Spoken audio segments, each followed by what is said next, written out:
आचार्य गुरुवर 1008 श्री विजयराजी महाराजा के चरणों में शत शत वंदन। समस्त चरित्रशील आत्माओं के चरणों में वंदन नमन।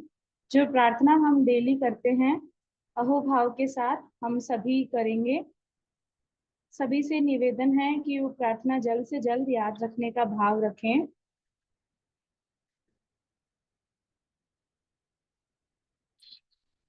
जो जन श्रद्धा भाव से करे सूत्र का ज्ञान, ज्ञान कर्म टले प्राप्त करे सद ज्ञान। तेरा ज्ञान अनंत है मुझे ज्ञान की प्यास।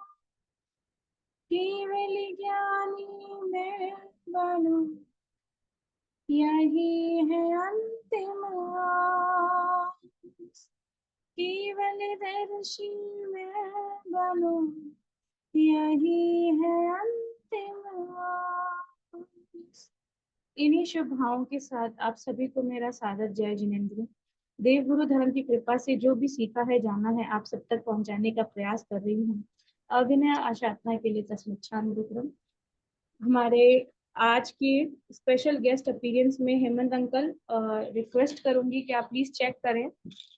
श्रीमान हाँ जी जी, गुणमाला जी, अनिल जी बोरा जी,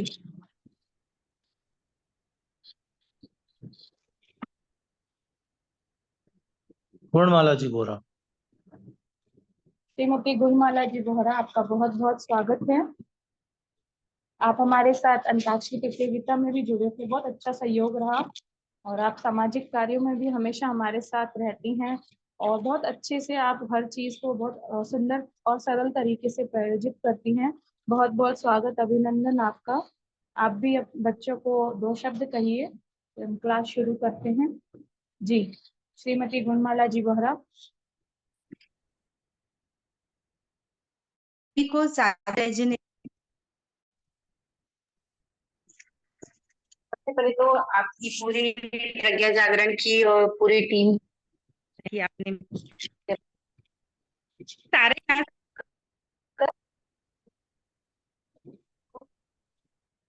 जी,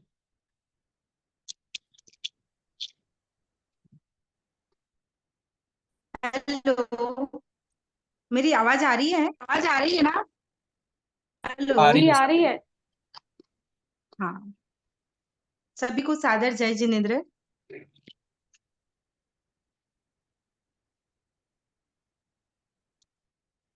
जी बोलिए, आवाज आ रही है। ये ये बहुत है कि इस मतलब ऑनलाइन के माध्यम से हम बच्चों को कनेक्ट रख पाते हैं।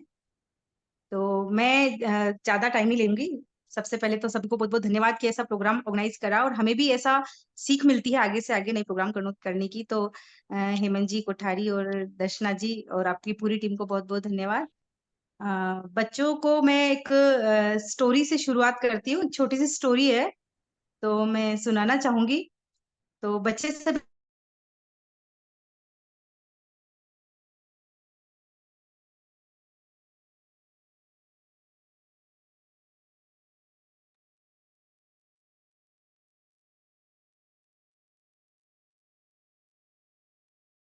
सारा पानी डाला छाछ भिगोने के लिए, और जैसे ही वो गुणमाला जी, छाछ आप वापस भिगोने शुरू से शुरू करिए। आपकी आवाज क्लियर नहीं आ रही है क्या? तो नेटवर्क का इशू है आपका क्या? नेटवर्क का इश्यू है। नेटवर्क, आवाज क्लियर नहीं आ रही है अब ना? अब सही अब है। आ रही है। अभी आ रही है? हाँ, तो मेरी स्टोरी से ही मैं शुरुआत करती हूँ कि एक बार एक गांव में एक महिला थी, आंटी थी। तो बड़े से मटके में उन्होंने दही डाला, उसमें पानी डाला छाछ भिगोने के लिए। और जैसे ही वो छाछ भिगोने लगी और अचानक उनको कुछ काम आ गया और वो बाहर चली गई। उधर से 2 मेंढक आए फुदकते फुदकते और दोनों छाछ में गिर गए। अब उन दोनों मेंढक में से एक ने सोचा कि अब तो बाहर निकलने का कोई रास्ता ही नहीं है, हम तो पानी के अंदर डूब गए हैं, अब तो हमारी मृत्यु है वो निश्चित है। और ऐसा करके वो हार मान के बैठ गया। लेकिन दूसरा जो मेंढक था, उसने हार नहीं मानी और वो अपने हाथ पैर पटकता रहा उसमें, अपने हाथ पैर दही के अंदर, छाछ के अंदर हिलाता रहा। काफी देर हिलाने के बाद, कोशिश करने के बाद उस छाछ का मक्खन में से मक्खन बन गया और वो मेंढक तैर के मक्खन के ऊपर आ गया। और उस महिला ने जब वो वापस आई तो उसने देखा कि मेंढक गिर गया है, तो उसने उस जीवित मेंढक को ही वापस बाहर निकाल दिया। तो इससे मैं बच्चों ये पूछना चाह रही हूँ कि अब मैं इसका कंक्लूजन बाद में बताऊंगी, आप लोगों को क्या शिक्षा मिली, ये मुझे चैट बॉक्स में लिख के कोई बताएंगे? मेरी आवाज आई थी ना क्लियर? जी आई है, लेकिन ये वन वे कन्वर्सेशन रहता है। इफ बच्चे ट्राई करेंगे। अनवी लोढ़न ओके, लिखा है never give up, very nice. Very nice. Screen पे आ रहे बिल्कुल सही होंगे। बात है। हाँ, बिल्कुल सही लिख रहे हैं, क्योंकि इसमें है कि हमें कभी भी कैसे भी संघर्ष करना पड़े, जीवन में कैसी भी परिस्थिति आ जाए, हमें गिव अप नहीं करना चाहिए, कभी भी हार नहीं माननी चाहिए कि वो अब तो हमसे कुछ होगा ही नहीं। कभी मार्क्स कम भी आ जाते हैं एग्जाम में, तो कभी ये नहीं सोचना, अपने आप को, खुद को अंडर एस्टिमेट नहीं करना, खुद को डिमोटिवेट नहीं करना। कभी हमेशा मेहनत करते रहना, फिर फल देना तो किस्मत के हाथ में है। तो कुल मिलाकर इस स्टोरी से मैं ये मैसेज देना चाह रही हूँ कि हम कुछ भी जीवन में, कैसी भी संघर्ष की परिस्थिति आए, कैसा भी दुख आए, या फिर सुख भी आ जाए, तो हमें सुख में फूलना नहीं है, दुख में घबराना नहीं है, और कभी भी बैकफुट पे नहीं जाना है, वापस गिव अप नहीं करना है, अपने काम में आगे बढ़ने की कोशिश करनी है और मेहनत करते रहनी है। तो यह आज का मेरा संदेश था बच्चों के लिए। और पुनः आप लोगों को बहुत बहुत धन्यवाद। और कभी मौका मिलेगा तो दर्शना जी, आपके साथ हम भी काम करेंगे। और बिल्कुल साहब जी, बहुत बहुत धन्यवाद आपका। हेमंत अंकल, वैभव भैया हैं? अभी नहीं है, लेकिन मैं उनको कांटेक्ट करने की करता हूँ। बिल्कुल, हम बीच में लेंगे। जय जिनेन्द्र सभी को। चलिए आज हम शुरू करते हैं। हाउसी की टिकट मैंने आपको भेजी थी, आज हम फर्स्ट से ही शुरू करते हैं।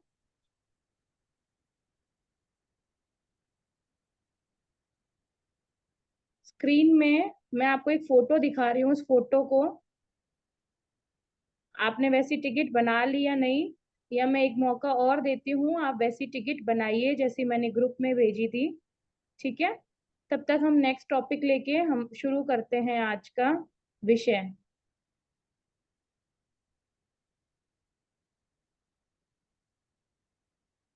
आज हमने जी अल्फाबेट शुरू करना है। जी से गुरु और गोचरी, हमने दो ऐसे शब्द लिए हैं जो एक दूसरे से रिलेटेड हैं। अब हम कोशिश करेंगे, आज कुछ प्रश्न भी पूछने हैं और हाउसी को एक अलग तरीके से करवाना है, और एक दो टुकड़े और आसान तरीके से आप कैसे समझ सके उनके बारे में भी चर्चा करेंगे। तो गुरु कौन होते हैं? टीचर्स जिसे हम बोलते हैं। दो टाइप के टीचर्स होते हैं। एक एकेडमिक्स टीचर होते हैं, जो आपको, जो लोग स्कूल में जाते हैं ना, फर्स्ट टू 10th एकेडमिक पढ़ाई करवाते हैं, जो किताबी ज्ञान वो करवाते हैं। जिनको भी आवाज नहीं आ रही, मैं फिर से कहना चाहूंगी, जिनको भी आवाज नहीं आ रही है, रोहित भैया ने बहुत अच्छे तरीके से एक ग्रुप में एक वीडियो भेजा है, प्लीज उसको समझें, उससे कनेक्ट करने का प्रयास करें, और बहुत अच्छे से आप सारा सेशन अटेंड कर पाओगे अच्छे से। और कल एक मेगा कॉन्टेस्ट होने वाला है, कल या परसों जैसे भी होगा, और उस प्रतियोगिता में काफी सारे अच्छे अच्छे राउंड्स होंगे, अच्छी अच्छी क्वेश्चंस होंगे, तो आप सब लोग तैयार रहना। और कल की टिकट्स के लिए भी मेरे पास बहुत सारे आए थे, बहुत सारे लोगों ने अच्छे अच्छे सुंदर जवाब दिए हैं। मैं विनर्स के नाम भी अनाउंस करूंगी, कौन कौन विनर्स हैं उनके बारे में बताऊंगी। और आप लोगों को वास्तव में उत्साह इतना अधिक है कि आप 6 बजे जब आंसर आ जाते हैं ग्रुप में, उसके बाद भी भेजते हैं। कोई बात नहीं, ठीक है, आपका विनय, आपका विवेक है। उसके बाद भी कहते हैं कि आपने मैम हमारा देखा नहीं। तो आंसर जब मैंने टाइम लिमिट दी थी तो आपको 6 बजे तक ही भेजना था। आप 6:30 बजे सेम करेक्ट आंसर नहीं भेज सकते मुझे, कोई बात नहीं, मैंने लेकिन उसके अलावा भी बहुत सारे बच्चे हैं, कीहा जैन है और बहुत मतलब ऐसे मैंने नाम लिखे हैं, गौरव दस्तानी है, उन्होंने इतनी अच्छी मेहनत की है। ठीक है, एक दो मिस्टेक्स हुई है उनसे, कोई बात नहीं, लेकिन काफी बच्चों ने बहुत अच्छी मेहनत की है और उन सबको बहुत बहुत अनुमोदना है। हम आज अपने नए टॉपिक पे चलते हैं। जी से हमने लिया है गुरु। गुरु कौन होता है? बहुत बार क्या होता है कि जीवन में हमें मिलता है कि हम भगवान के पास जाते हैं, गुरु के पास जाते हैं, अपनी समस्या कहते हैं, पर हमें उसका हमारे मन के मुताबिक समाधान नहीं मिल पाता है, तो हम उनको मानते नहीं हैं। गुरु वो होते हैं जो, आप ये मानो कि इतना अंधेरा छाया हुआ है, बहुत तेज बारिश हो रही है ना? तो जिस प्रकार छाता छाता हम प्रयोग करते हैं, छाते से हम बारिश को रोक तो नहीं सकते हैं, बट हम अपने आप को प्रोटेक्ट कर सकते हैं। वैसे ही गुरु हमारे जीवन में वो भूमिका निभाते हैं जो हमें दुखों को और हमारे अंदर लाइफ में जितनी भी प्रॉब्लम्स होती हैं उनको में साहस भरते हैं कि हम उन दुखों को कैसे सामना कर सकते हैं। एक एग्जाम्पल के रूप में मान लो हमें शरीर में वेदना हुई, तो हम चिल्लाने की बजाय, अगर हमें गुरु भगवंतों के पास ज्ञान मिला होगा, उनकी सीख होगी, हम चिल्लाने की बजाय इसे समता से भोगेंगे। हम ये मानेंगे कि हमारे जैन गुरु, हमारे हमारे गुरु भगवंत, हमारे साधु साध्वी भगवंत यही कहते हैं कि आपके कर्म है, आपको इसे सहन करना है, समता भाव से करोगे तो जल्दी से जल्दी कर्मों की निर्जरा होगी। और अगर आप चिल्ला के और क्रोध करके, गुस्सा करके उन कर्मों को कह सकते हो बढ़ाओगे, तो आगे जाके आपके क्रम बंद और अधिक होंगे। तो गुरु वो होते हैं जो हमें सही और गलत के अंदर फर्क समझाते हैं, जो सही और गलत क्या है, सही राह क्या है, गलत राह क्या है। जो लौकिक शिक्षा देते हैं उनको तो आप टीचर्स कहते हो, जो आपके एकेडमिक्स की पढ़ाई करवाते हैं, लेकिन जो हमें जीवन में, लाइफ में, जो हमारी मोक्ष की मंजिल तक पहुंचाने वाले होते हैं, वो होते हैं गुरु, जिन्हें हम बहुत सारे साधु साध्वी, आचार्य, उपाध्याय इन नामों से भी जानते हैं, है ना? तो 5 महाव्रत को जो धारण करते हैं, जो अपनी 5 सेंस ऑर्गन्स है हमारे बॉडी में और 5 इंद्रियां हैं, उनको जो जीत जाता है, उनका जो विजेता होता है, वो गुरु कहलाता है। जो ऐसे गुरु जो स्वयं गलत काम करते नहीं, गलत काम करने की प्रेरणा देते नहीं और गलत काम करने वालों का अनुमोदन करते नहीं, वो सुगुरु हमें सच्चे धर्म की शिक्षा देते हैं और यदि हम गलत कर रहे हैं तो हमें समझाते हैं। ठीक है, तो गुरु के बारे में जितना कहे, गुरु पूर्णिमा इतना अवसर आता है, आप लोग बहुत सुनते हो टीचर्स के बारे में। एक चीज बच्चों हमेशा ध्यान रखना, जो जो भी टीचर्स हो, चाहे एकेडमिक्स के टीचर्स हो, चाहे आपको स्पिरिचुअल टीचर्स हो, यदि आप किसी भी टीचर्स का डिसरिस्पेक्ट करते हैं, तो आप इनके साथ साथ टीचर का कर रहे हैं और आप ज्ञान और ज्ञानी भगवंतों की आशाधना कर रहे हैं। जो ज्ञान और ज्ञानी भगवंतों की आशाधना करते हैं, उनका आने वाले भव और उनमें क्या होता है, इसके बारे में हम आज एक छोटा सा थोकड़ा भी करेंगे। जो ज्ञानी भगवंतों का अनादर तिरस्कार करता है, वो अगले जन्म में क्या हो जाता है, मूर्ख हो जाता है या गूंगा होता है या बेसुरा बनता है। ये हमारे शास्त्रों में विधिवत लिखा हुआ है। तो ये जो चीजें हैं, जो हम किसी गुरु का, किसी भी साधु साध्वी भगवंत का अपमान करते हैं, तो उससे महाकर्म बंधन होता है। धर्म के सभी पाप, जितने भी हमारे जीवन में कुकृत्य होते हैं ना, वो सभी कहाँ पे धुल सकते हैं? धर्म स्थान में, है ना, गुरु भगवंतों के सामने। लेकिन उन्हीं के समक्ष और धर्म स्थान में किया हुआ पाप कहीं नहीं धुल सकता है। तो आप जब भी ध्यान रखें, गुरु के पास जाएं तो बहुत अच्छे से 5 अभिगम जो मैंने बताए थे आपको, सचित का त्याग, अचित का विवेक, उत्तरासन, मन की एकाग्रता और दृष्टि वंदन, ये 5 अभिगम मैंने आपको लास्ट क्लास में बताए थे। इनका अच्छे से ध्यान रखें, अपने अच्छे से, और कह सकते हैं उनको भी लगना चाहिए कि हम, आप सब आने वाली पीढ़ी श्रावक और श्राविकाएं हैं।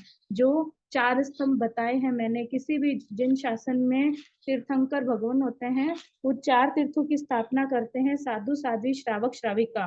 तो आप भी उसमें से एक मेन पिलर्स हैं। यदि आप बॉय हैं तो आप श्रावक है, यदि आप गर्ल है तो आप श्राविका हैं, तो आप मेन पिलर्स हैं।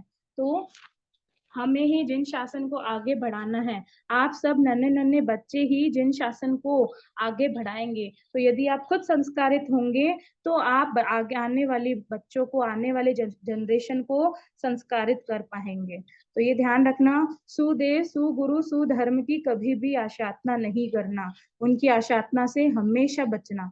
गुरु कौन होते हैं? जो 5 महाव्रतधारी होते हैं, जो हमारे साथ, हमारे समक्ष अभी वर्तमान में आचार्य के रूप में उपाध्याय के रूप में और साधु साध्वी भगवंतों के रूप में होते हैं। जो पंच महाव्रतधारी होते हैं वो गुरु कहलाते हैं। इसके साथ साथ मेन इंपॉर्टेंट पार्ट है गोचरी। गोचरी का मतलब समझते हैं? गोचरी का मतलब होता है आहार बहराने, आहार बहराना, है ना। साधु साध्वी भगवान जो अपने जीवन यापन करने के लिए शुद्ध आहार पानी बहराते हैं उन्हें गोचरी कहते हैं। मैं हैंड रेज करना चाहूंगी, रोहित भैया को करना, कितने बच्चों ने अभी तक गोचरी बहराने का लाभ लिया है? कितने बच्चों ने लिया है? बहुत सारे बच्चों ने लिया है, बहुत सुंदर। जिन क्षेत्रों में पिछली बार मेरे पास एक फोन आया था जब हम संस्कार शिविर कर रहे थे कि मैम हमारा महाराष्ट्र के कोई गांव से था उनका, तो बोले महाराज साहब ना हमारे यहाँ बहुत कम आते हैं, हम नहीं जुड़ पाते हैं जैनिज्म से, लेकिन ये वे इस वे में हम कहीं पे भी बैठे ऑनलाइन जुड़ सकते हैं। तो हम भी, मैंने उनको बताया कि अगर आपके यहाँ मरासा नहीं आते हैं, गोचरी का ही कोई विषय चल रहा था सुपात्र दान का, तो आप रोज भावना भाइये। भावना भाने से वास्तव में, अब मैं आपको एक छोटा सा उदाहरण बताती हूँ नेसार के जीवन का। नेसार जो थे वो एक जंगल में राज्य की आज्ञा के अनुसार एक जंगल में लकड़ियां काट रहे थे और भयंकर घना जंगल था। पर ये जो नेसार है देख रहे हैं, उनकी ये भावना थी कि मैं आहार करके ही, मैं आहार करूं उससे पहले किसी साधु साध्वी भगवान या कोई अन्य कोई सधर्मी भाई हो उनको आहार करवाऊं। उनकी ये नेसार नाम के व्यक्ति थे, पर्सन थे, उनकी ये भावना हुई। तो उन्होंने देखा कि इतना घना जंगल है, उनके दोस्त हंसे, इतने घने जंगल में कौन आएगा, और तुम शहर से काफी दूर हो, यहाँ पे तो आने की संभावना ही नहीं है। क्योंकि उसकी भावना बुला रही थी, उनकी भावना थी सुपात्र दान की, उनकी भावना थी गोचरी बहराने की। इतने में ही दो मुनि महाराज आए और वो रास्ता भूल चुके थे, वो भटक चुके थे, जिस रास्ते से उनको जाना था वो रास्ता भूल चुके थे। तो नेसार ने पेड़ पे चढ़ के देखा कि देखो उधर से मुनि भगवंत आ रहे हैं। वो तुरंत उनके पास गया और उनको नमस्कार किया और कहा, तो मुनि भगवंतों ने बताया कि भाई हम रास्ता भूल चुके हैं। तो नेसार ने कहा मैं आपको मार्ग बताऊंगा, लेकिन उससे पहले मैं चाहता हूँ कि मेरे पास जो भी रूखा सूखा है, रोटी है, मैं एकदम अशुद्ध भावना से चाहता हूँ कि आप उसे वो गोचरी मैं बहराना चाहता हूँ। तो नेसार ने, देखो घने जंगल में भी जहाँ जिसके मन की शुद्ध भावना, निर्मल भावना होती है, वहां पर भी साधु साध्वी भगवंतों का अनायासी आना हो जाता है। तो नेसार ने बहुत भक्ति भावपूर्ण से साधु जी को आहार बहराया और उतने शुद्ध मन से आहार बहराया कि यही नेसार का जीव, उसने समकित की प्राप्ति हुई और यही नेसार का जीव आज भगवान महावीर स्वामी कहलाए जाते हैं। तो भगवान महावीर स्वामी ने पूर्व भव में एकदम शुद्ध निर्दोष आहार पानी साधु भगवंतों को बहराया, तो उनके ये इतने अच्छे तीर्थंकर कर्म बंधे कि वो आज हमारे सामने नेसार का जीव तीर्थंकर भगवान महावीर स्वामी के रूप में है। तो हम सब भी ये भावना भाएं कि हम भी निर्दोष शुद्ध आहार पानी साधु साध्वी भगवंतों को जरूर बहराएं जितना संभव हो। आपको लगता है कि आपके क्षेत्र में अभी साधु साध्वी भगवंत नहीं है, तो आप भावना भाएं कि कोई साधार्मिक भाई बहन होगा तो उसको भोजन करवा के मैं भोजन करूंगा, कोई साधार्मिक कोई मेरा और कोई व्यक्ति हुआ उसको करवाऊंगा, और मैं भावना भाता हूँ कि मैं खाना खाने बैठू उससे पहले अगर साधु साध्वी भगवंत आए तो मैं उन्हें शुद्ध आहार पानी दूं। तो गोचरी किसे कहते हैं अगर ये वर्ड पूछा जाए, तो साधु साध्वी जी अपने जीवन निर्वाह के लिए शुद्ध आहार पानी ग्रहण करते हैं, उसे गोचरी कहते हैं। ठीक है, तो श्रावक और श्राविकाओं, आपका यह कर्तव्य है कि आप उन्हें निर्दोष आहार पानी दे दें। कैसे, कुछ कुछ बातों का ध्यान रखिएगा। कैसे कि कोई भी जब भी वो आए तो असूचता व्यक्ति दरवाजा न खोले, ठीक है, और इलेक्ट्रॉनिक चीजों से दूर रहें, और फूंक नहीं मारना चाहिए। बहुत सारी बहनें होती हैं वो दूध की मलाई हटाते समय फूंक मारते हैं तो वो घर असूचता हो जाता है। चुटकी नहीं बजानी चाहिए। ये सारी पॉइंट्स आप ध्यान रखिएगा, ठीक है। और जब भी आपको लगे कि साधु साध्वी भगवंत आ रहे हैं तो 7-8 कदम उन्हें लेने जाएं और सिर झुकाकर मथेन वंदामी कहें। उनको देखते ही बहुत सारे वो घबरा जाते हैं ना, अचानक से आते हैं, है ना। अब आजकल तो बड़े बड़े महानगरों फ्लैट्स में साधु साध्वी भगवंत कितनी हम लोग तो लिफ्ट्स का प्रयोग करते हैं, लेकिन वो लोग लिफ्ट्स का प्रयोग भी नहीं करता। कितनी यातना सह के, कितने कष्ट उठा के आते हैं, और आपका घर असूस्ता हो, बहराने लायक नहीं हो, या कुछ भी गोचरी का सामान नहीं हो, तो कितना कष्ट हो। अब ये इमेजिन करो कि आप किसी के घर गए हो, आपको उन्होंने बुलाया है, ये छोटा, हालांकि हम साधु साधु भगवंत किसी के टेढ़िया आवे नहीं, नेतिया जी में नहीं, वो अचानक अनायास ही आते हैं। लेकिन ये चीज आपको समझनी है कि अगर आपको किसी ने खाने पे बुलाया है ना, और आप ये सोचोगे कि आज तो मुझे इतनी सारी वैरायटी मिलेगी खाने को, और आप वहां गए और उन्होंने आपको वहां कुछ भी नहीं परोसा, तो आपको क्या लगेगा, मैं तो इतनी दूर से आया हूँ चल के, इतना तैयार होके आया, मुझे तो कुछ भी नहीं मिला। हालांकि साधु साध्वी भगवान तो ये भावना भाते ही नहीं है, वो तो निर्दोष आहार पानी लेते हैं कि उनके निमित्त से कभी भी आहार पानी नहीं बनाना चाहिए। वो आप में, अपने में से ही जो हमारे निमित्त बनता है, उसी में से ही शुद्ध आहार पानी बनाना समझता है। लेकिन बहुत बार क्या होता है, गृहस्थ में लोग झूठ बोल देते हैं, नहीं नहीं महाराज साहब, ये तो हमने अपने लिए बनाया है। और कच्चा पानी, हरी वनस्पति, बीज, सरसों, जब भी ये कच्चा जीरा हो, ये सब भी, इन पदार्थों को नहीं हाथ लगाना चाहिए, है ना। जो चीज सचत होती है, फसूस्ती होती है, उनसे दूर रहना चाहिए, और बहुत सावधानी से यत्ना करके वह रहना चाहिए। साधु साध्वी भगवान तो हमारे द्वारा जो बनाया हुआ आहार होता है, वही आहार ग्रहण करने की, उनके भी होते हैं ना साधु, कितने दोष टालकर आहार पानी लेते हैं, तो वही हमारे, उनके भी कल्प, कहते हैं ना, कल्पता नहीं है, वही है। तो शुद्ध आहार वैराने से शालीभद्र ने, आपने सुना होगा, शालीभद्र क्या रिद्धि पाए, नृप श्रेणिक देखन आया। यानी कि शालीभद्र, जो वीर शालीभद्र थे, उनके पास अपार लब्धि थी। वो कैसे थी, तो इसका भी सबसे इम्पोर्टेंट और मेन कारण है कि उन्होंने शुद्ध भाव से, अहो भाव से उन्हें गोचरी वहराई थी। किन्हें वहराई थी, कि एक संगम नाम का एक लड़का था, उसे खीर की बहुत इच्छा हुई। किसकी इच्छा हुई, खीर की बहुत इच्छा हुई। तो उन्होंने अपनी माँ से जिद की, क्योंकि माँ के पास इतने साधन नहीं थे, वो गरीब थी, इतने संपन्न परिवार से नहीं थी। तो माँ ने, अब जब संगम ने ये इच्छा जाहिर की, तो पड़ो आस पास से कहीं से चावल लाए, कहीं से दूध, कहीं से चीनी। तो बाल हट के कारण माँ को विवश होके संगम के लिए खीर वरानी पड़ी, खीर बनानी पड़ी। तो खीर बनाई, और माँ ने कहा कि संगम, मैंने खीर बना दी है, ये रही थाली, इसमें ठंडा हो रहा है, मैं तब तक पानी लेके आती हूँ।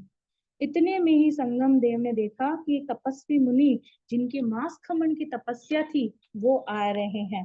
तो संगम ने बहुत शुद्धता से, बहुत प्रसन्नता से, कभी कभी होता है ना गोचरी, एक तो हम बहराते हैं कि हाँ हमारा सा आए हुए हैं, अब करना तो पड़ेगा, अब बहराना तो पड़ेगा, और एक होता है शुद्ध निर्मल भावों से और हैप्पीनेस से कि नहीं, मतलब मैं जितनी कोशिश हो सके अहो भाव से मैं गोचरी बहराऊंगा। तो संगम ने भी, मांस खमन की तपस्या थी उन मुनि महाराज के, उनको कहा कि हे मुनि महाराज, ये खीर तो मेरी मम्मी ने मेरे लिए ही बनाई है, लेकिन ये एकदम शुद्ध है, अशुद्ध आहार है, इसमें कोई भी ऐसी चीज नहीं है, आप इसे बहराए, आप इसे गोचरी के समक्ष ले। इतने प्रसन्नता से संगम ने वो खीर बहराई, और इतने खुशी के साथ बहराई, और माँ बहराई और सारी खीर उस पात्र में डाल दी।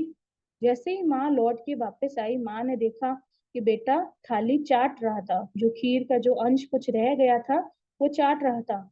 माँ ने मन में सोचा कि मेरे बेटा कितने दिनों से भूखा है, ऐसे लगता है कि कितने दिनों से भूखा है, ये अंत तक, मतलब सारी खीर खा गया, उसके बाद भी मतलब इसकी तृष्णा नहीं गई। तब संगम ने बताया कि मुनि महाराज आए, और मैंने उनको बताया, माँ को खूब प्रसन्नता हुई।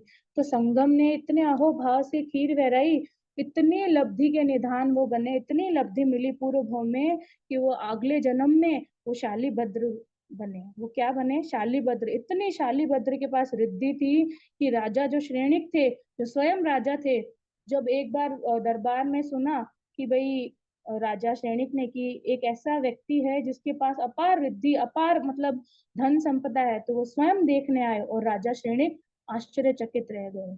क्या रह गए, आश्चर्यचकित रह गए। इसी के साथ एक छोटी सी घटना और हुई थी कि शालीभद्र को फिर क्या वैराग्य आया, कि जैसे ही उनको पता चला कि उनके शालीभद्र के जो सेवक है, उन्होंने कहा कि आप तो इस देश के नाथ आए हैं। क्या उन्होंने बुलाया, जब राजा श्रेणिक उनके घर गए और शालिभद्र आराम कर रहे थे अपने रूम में, तो उनके जो सेवक हैं उन्होंने कहा कि इस देश के या इस राज्य के नाथ आए हैं। तो शालिभद्र को एहसास हुआ कि क्या मेरे भी कोई नाथ हैं, क्या मतलब मेरे भी कोई नाथ। उनको उस समय इतने वैराग्य के भाव आए कि उन्होंने भावपूर्वक दीक्षा ली। खैर ये तो एक अलग विषय है, लेकिन जो शालिभद्र जो इतनी रिद्धि के लिए, अपार रिद्धि के लिए जो जाने जाते हैं, लब्धि के लिए, वो भंडार हैं शालिभद्र जी। तो उन्होंने पूर्व भाव में इतने अच्छे कर्म किए, इतने भाव से खीरी बेराई कहते, तो हम तो कहते थे खीरी थी, लेकिन उस समय जो अहो भाव होते हैं, जो पुद्गल हमारे शरीर में रन कर रहे होते हैं, वो मैटर करते हैं।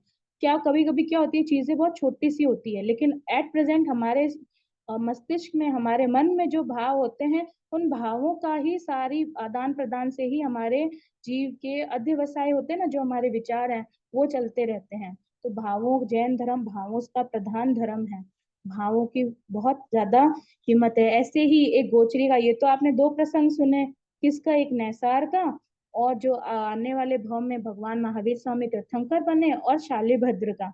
अब देखो कि जिन्होंने अहोभाव से गोचरी नहीं बहराई, उनका क्या हुआ। तो एक छोटे से फॉर्म में बताना चाहूंगी।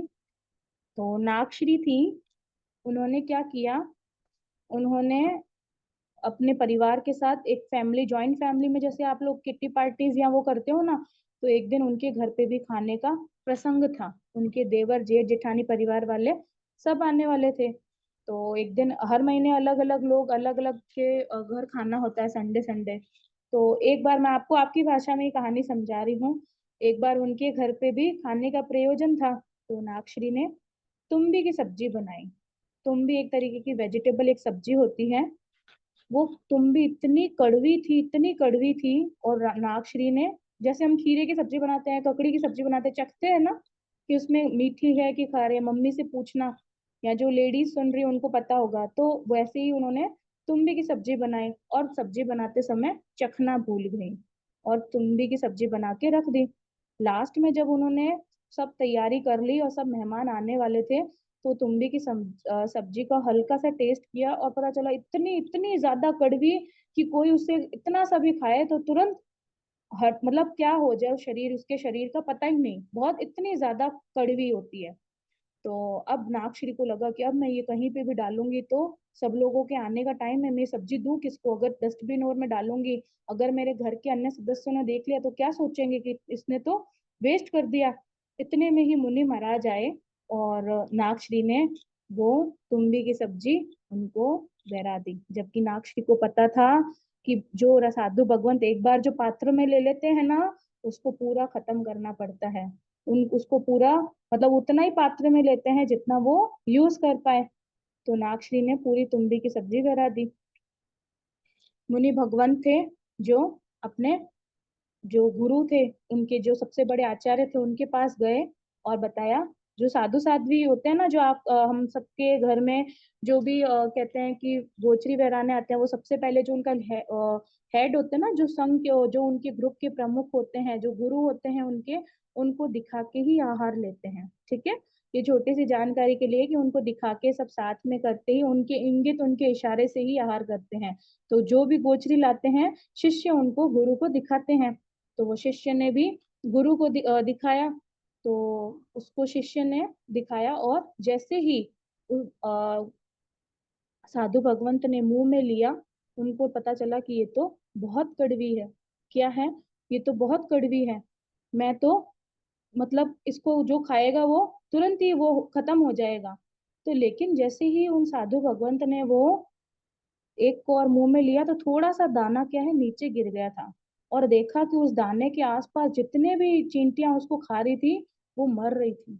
अब उन साधु जी को ऐसा एहसास हुआ कि ये इतनी चींटियां, मेरी वजह से कितनी चींटियां मर जाएंगी, इतना इतना, ऐसी कौन सी निर्वध्य जगह है जहां पे मैं सब्जी को डालूं, अगर मैं गड्ढा खोद के मिट्टी में भी डालता हूँ तो क्या हो जाएगा, कितनी असंख्य चींटियां, कितने जीव मर जाएंगे।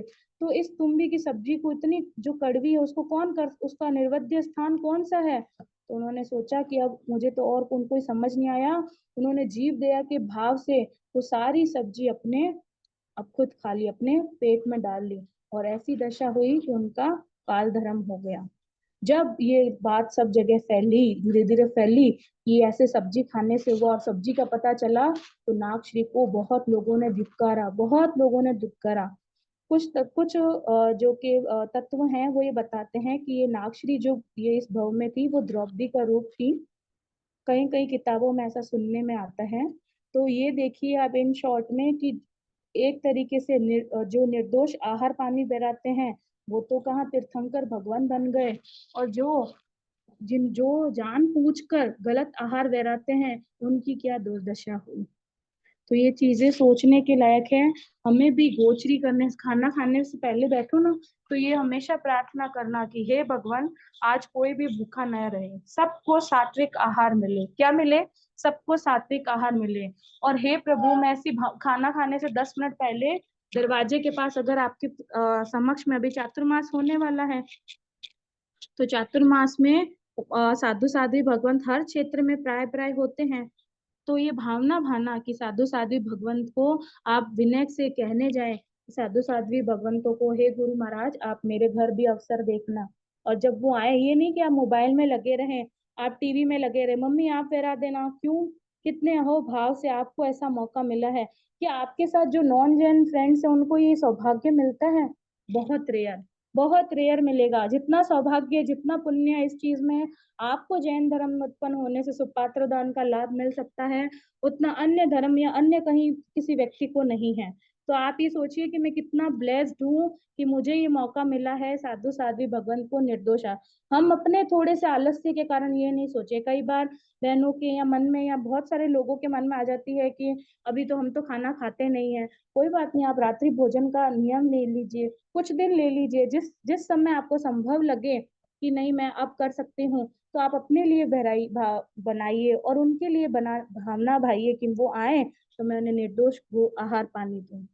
तो ये जी से गुरु और जी से गोचरी, और इसके अलावा साथ साथ में ज्ञान की आशाधना कभी नहीं करनी चाहिए। ज्ञान और ज्ञानी भगवंतों की और ज्ञान के साधनों की एक सबसे बड़ी आजकल की विडंबना है कि लोग बाथरूम में जाते हैं तो भी मोबाइल यूज करते हैं। ये ज्ञान की आशाधना है, क्योंकि उस फोन में बहुत सारे साधु साध्वी भगवंतों का, बहुत सारे तीर्थंकरों का फोटो रहता है। एक तरफ तो आप उन्हें देख के, जब भी आप को मान लो मोबाइल में कोई आपने रील्स को स्क्रॉल किया और आपको मान लो कोई भगवंत का या तीर्थंकर का चिन्ह दिखा, तो आपने नमन किया या आपने उनको सेव किया, है ना। और वो ही फोन लेके आप बाथरूम में जाते हैं या आप उसको यूज करते हैं।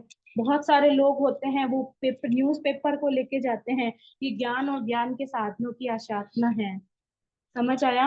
और बहुत सारे लोग होते हैं जो पेन पेंसिल को मुंह में डालते हैं, रबर पे थूक लगाते हैं, या पेपर कई बार पेज पलटते हैं तो भी थूक करते हैं। ये ज्ञान की आशाधना है, ये अविनय है। समझ आया? तो ये सब ज्ञान और ज्ञानी की आशाधना से बचना चाहिए। ज्ञान की जो आशाधना करते हैं ना, वो जो स्वयं करते हैं और करने वालों की अनुमोदना करते हैं, वो आने वाले भव में अंधे बहरे गूंगे तुतलाने वाले पंगु मूर्ख या ऐसे कुष्ठ रोग हो जाते हैं जिनकी हम कल्पना भी नहीं कर सकते हैं। इसके ज्ञान के साधनों की, ज्ञानी भगवंतों की कभी भी आशाधना नहीं करनी चाहिए। आपकी पुण्याई हैं जो आपको इतने आगम शास्त्र या इतनी जिनवाणी सुनने को मिल रही है। दुनिया में 800 करोड़ लोग होंगे, इससे भी अधिक होंगे, है ना। कितने बिलियंस ऑफ पीपल्स हैं, उनको तो नहीं सुनने को मिल रही। आपकी पुण्याई है कि आप अभी यहाँ या जब भी आप महाराजा के स्थानक में जाते हो कि आपको सुनने को मिल रहा है। तो आप अपनी पुण्याई का सदुपयोग करें, दुरुपयोग नहीं करें। ठीक है, चलिए अब हम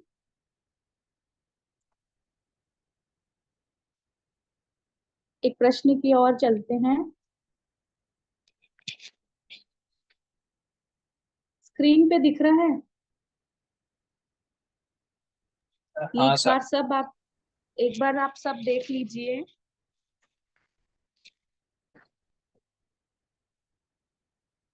ठीक है, चलिए। हाउसी की टिकट मैंने भेजी थी ग्रुप में, आप सबने चेक कर ली होगी। नहीं की है तो एक बार आप ग्रुप चेक कर लीजिए। और उसमें मैं पहला प्रश्न पूछती हूँ मुझसे कोई नहीं जीत सकता, मेरा चिन्ह क्या है। ये जो वर्ड्स दिखाए ना मैंने आपको, इनमें से ही एक थे। अब मैं वापस तो नहीं दिखाऊंगी क्योंकि फिर मीनिंग नहीं है हाउजी का। आपको आज सिर्फ नाम की हाउजी करनी है। क्या करनी है आज आपको? आपको उस टिकट में नंबर्स नहीं लिखने हैं, आपको उस टिकट में नाम लिखने हैं, ठीक है। मैंने पहला प्रश्न पूछ दिया है, आपको उस कॉलम में नाम लिखना है।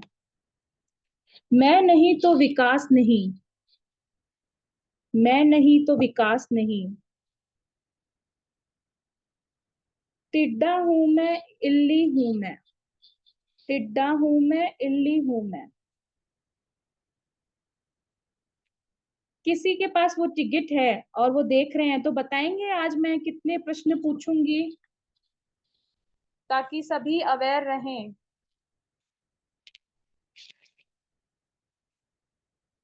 आज टोटल कितने प्रश्न मैं पूछ सकती हूँ, उसमें मैंने वो टिकट भेजी थी उसमें।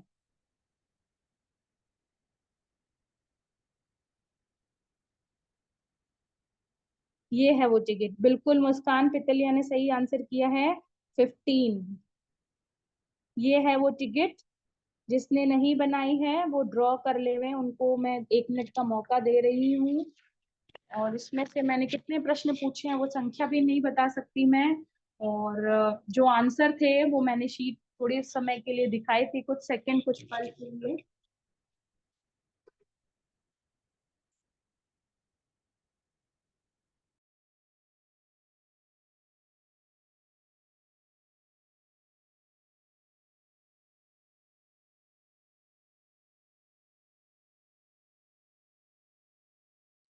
चलिए मैं एक बार फिर से जी का एक बार ब्रीफ में बता देती हूँ कि बहुत अहोभाग्य होते हैं। देखो हमने तो अभी तक जीवन में संयम नहीं लिया है, लेकिन जिन्होंने भी संयम लिया है, हम उन गुरु भगवंतों की, उन साधु साध्वी भगवंतों की अनुमोदना करें। कितने पुण्य से उन्हें संयम मिला है। ओ संयम उसको मिले, पुण्य हो जिसके फले। हो संयम उसको मिले, पुण्य हो जिसके फले। ऐसे हैं प्राणी लाखों ही जग में, भोगों में बहते चले। हो संयम उसको मिले, पुण्य हो जिसके फले। मुश्किल से मानव जीवन को पाए, काम करो कुछ भले। हो संयम उसको मिले, पुण्य हो जिसके फले। हो संयम उसको मिले, पुण्य हो जिसके फले। आप भी जो भी संयमी आत्मा है उनकी अनुमोदना करने से कभी भी पीछे मत हटना। बहुत सारे पेरेंट्स होते हैं, उनको लगता है कि इस मरासा के पास जाएंगे फिर नियम दिला देंगे। वो नियम भी आपके कल्याण के लिए ही है। वो नियम भी आपके उत्थान के लिए, आपसे जितना संभव हो आप उतना सहर्ष नियम लेवें। क्या हो? सहर्ष नियम लेवें। और साधु साध्वी भगवंतों की बुराई निंदा कभी भी अपने बच्चों के सामने नहीं करें। ये वही बच्चे हैं, हम भी जब छोटे थे ना तो हमने भी ये ज्ञान ध्यान सीखा, तो गुरु कृपा से हम आज आप सबके सामने ज्ञान को बांट रहे हैं। ये बच्चे भी आगे चल के खूब ज्ञान ध्यान सीखेंगे, खूब जिन शासन की धर्म प्रभावना करेंगे। माता पिता यही हमेशा, आप अपने बच्चों को इंजीनियर डॉक्टर कुछ भी बनाइए, लेकिन एक अच्छा श्रावक एक अच्छी श्राविका जरूर बनाइए। जितनी भी चीजें हम देखते हैं ना आजकल, जितनी जो करंट लाइफ की बात करते हैं, प्रैक्टिकल लाइफ में जितनी भी प्रॉब्लम्स है ना, ये सारी प्रैक्टिकली और इम्प्रैक्टिकली क्या रहती हैं। ये अगर जो बच्चे जैन संस्कारों से जुड़े रहते हैं, दूर रहते हैं, चाहे इंटरकास्ट मैरिज हो, चाहे आजकल बहुत सारे फंडामेंटल्स है, नॉन वेजिटेरियंस का इतना प्रभाव रहता है। यदि आप चाहते हैं कि आपका भविष्य सुरक्षित रहे तो LIC और बाकी म्यूचुअल फंड सेविंग स्कीम्स आप करवाएं नहीं कराएं, लेकिन बच्चों को जैन धर्म से जरूर जोड़ें। क्योंकि आप जब जैन धर्म से, हम किसको फॉलो करते हैं? हम अपने पेरेंट्स को करते हैं, और पेरेंट्स के पेरेंट्स ने उन्होंने फॉलो किया होगा। तो ये जो पीढ़ी जनरेशन बाय जनरेशन चीजें चलती है ना, और उस टाइम तो मोबाइल्स और लैपटॉप्स इतने थे नहीं, इतना इंटरनेट का प्रभाव था नहीं, तो फिर भी हम बच गए, उनकी डांट सहन कर लिया। आजकल के बच्चे नहीं कर पाते हैं, नहीं कर पाते। आपके सामने लाइव एग्जाम्पल होगा। तो आप बच्चों के भविष्य के लिए भली बचत बीमा, ये सेविंग स्कीम करवाएं नहीं करवाएं, वो आपके, इट्स अप टू यू। लेकिन बच्चों को जैन धर्म और उससे परिचय अवश्य कराइए। ये शिविर तो 5 दिन का है, कोई भी ज्ञान आपके बच्चों को 5 दिन 10 दिन दे सकता है, लेकिन माता पिता ऐसे हैं जो बच्चों को हमेशा ज्ञान ध्यान की शिक्षा दे सकते हैं। क्या सही है, क्या डू है, क्या डू नॉट डू है, ये सारी चीजें, डूज और डोंट डू, ये सारी चीजें पेरेंट्स ही दे सकते हैं। तो आप भी बच्चों को अगर चातुर्मास है तो जरूर भेजिए। ये जाता नहीं है, कि कैसे नहीं जाता? आपने इसकी जिद को आगे, एक तो झुकना छोड़ दीजिए, आप प्रेम से समझाइए। प्रेम से हर चीज समझ सकते हैं, है ना? प्रेम से हर चीज हो सकती है। तो आप भी बहुत प्रेम से और ध्यान से उन्हें समझाइए, वो अवश्य आपकी बात सुनेंगे। बच्चे आजकल बहुत जल्दी पेरेंट्स से चिढ़ते हैं। वो क्यों चिढ़ते हैं? क्योंकि पेरेंट्स को समझाने का तरीका नहीं हो पाता। तो बहुत बार होता है कि आपकी सही बात भी उन्हें गलत लगती है। तो थोड़ा सा साधु साध्वी भगवंतों से, गुरु भगवंतों से उन्हें अटैच रखिए। नेक्स्ट है, हम कर रहे हैं H से हेल्प और हेल्प। रोहित भैया एक आपको क्लिप बताएंगे। वैसे तो नरक के बारे में हम सब सुनते हैं, स्वर्ग और नरक, है ना? दो चीजें बताई गई हैं, चाहे हिंदू धर्म हो चाहे जैन धर्म हो। स्वर्ग और नरक की जो कल्पना सबने, ये जो ज्ञानी भगवंतों ने शास्त्रों में, आगम में जो वर्णित हैं, वो बताई गई हैं। तो जाना कोई नहीं चाहता, पर जाना कभी कभी हमारे कुकृत्यों के लिए जाना पड़ता है ना? हेल और नरक के लिए रोहित भी, अगर आप सुन रहे हैं तो एक छोटा सा वीडियो है, वो जरूर प्ले करना। कि संसार का प्रत्येक जीव क्या है? सुखी बनना चाहता है ना? दुखी कोई भी नहीं रहना चाहता। आप थोड़ा सा ये नरक का विवरण देखिए, पृथ्वी और नरक बिल, ये एक छोटा सा वीडियो है एक्नॉलेज के लिए। स्टार्ट करिए रोहित भैया। एवं नरक बिल। अर्ध मृदंगाकार अधोलोक में 7 पृथ्वियां हैं। रत्न प्रभा, शर्करा प्रभा, बालुका प्रभा, पंक प्रभा, धूम प्रभा, तमह प्रभा, महातमह प्रभा। इस तरह है घर्मा, वंशा, मेघा, अंजना, अरिष्टा, मघवी और माघवी।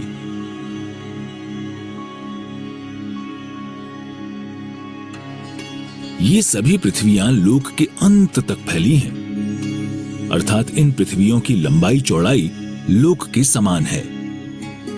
अत्यंत दुर्गंध एवं अंधकार से व्याप्त रहते हैं।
में भोजन किया, नॉनवेज खाया, दारू पी,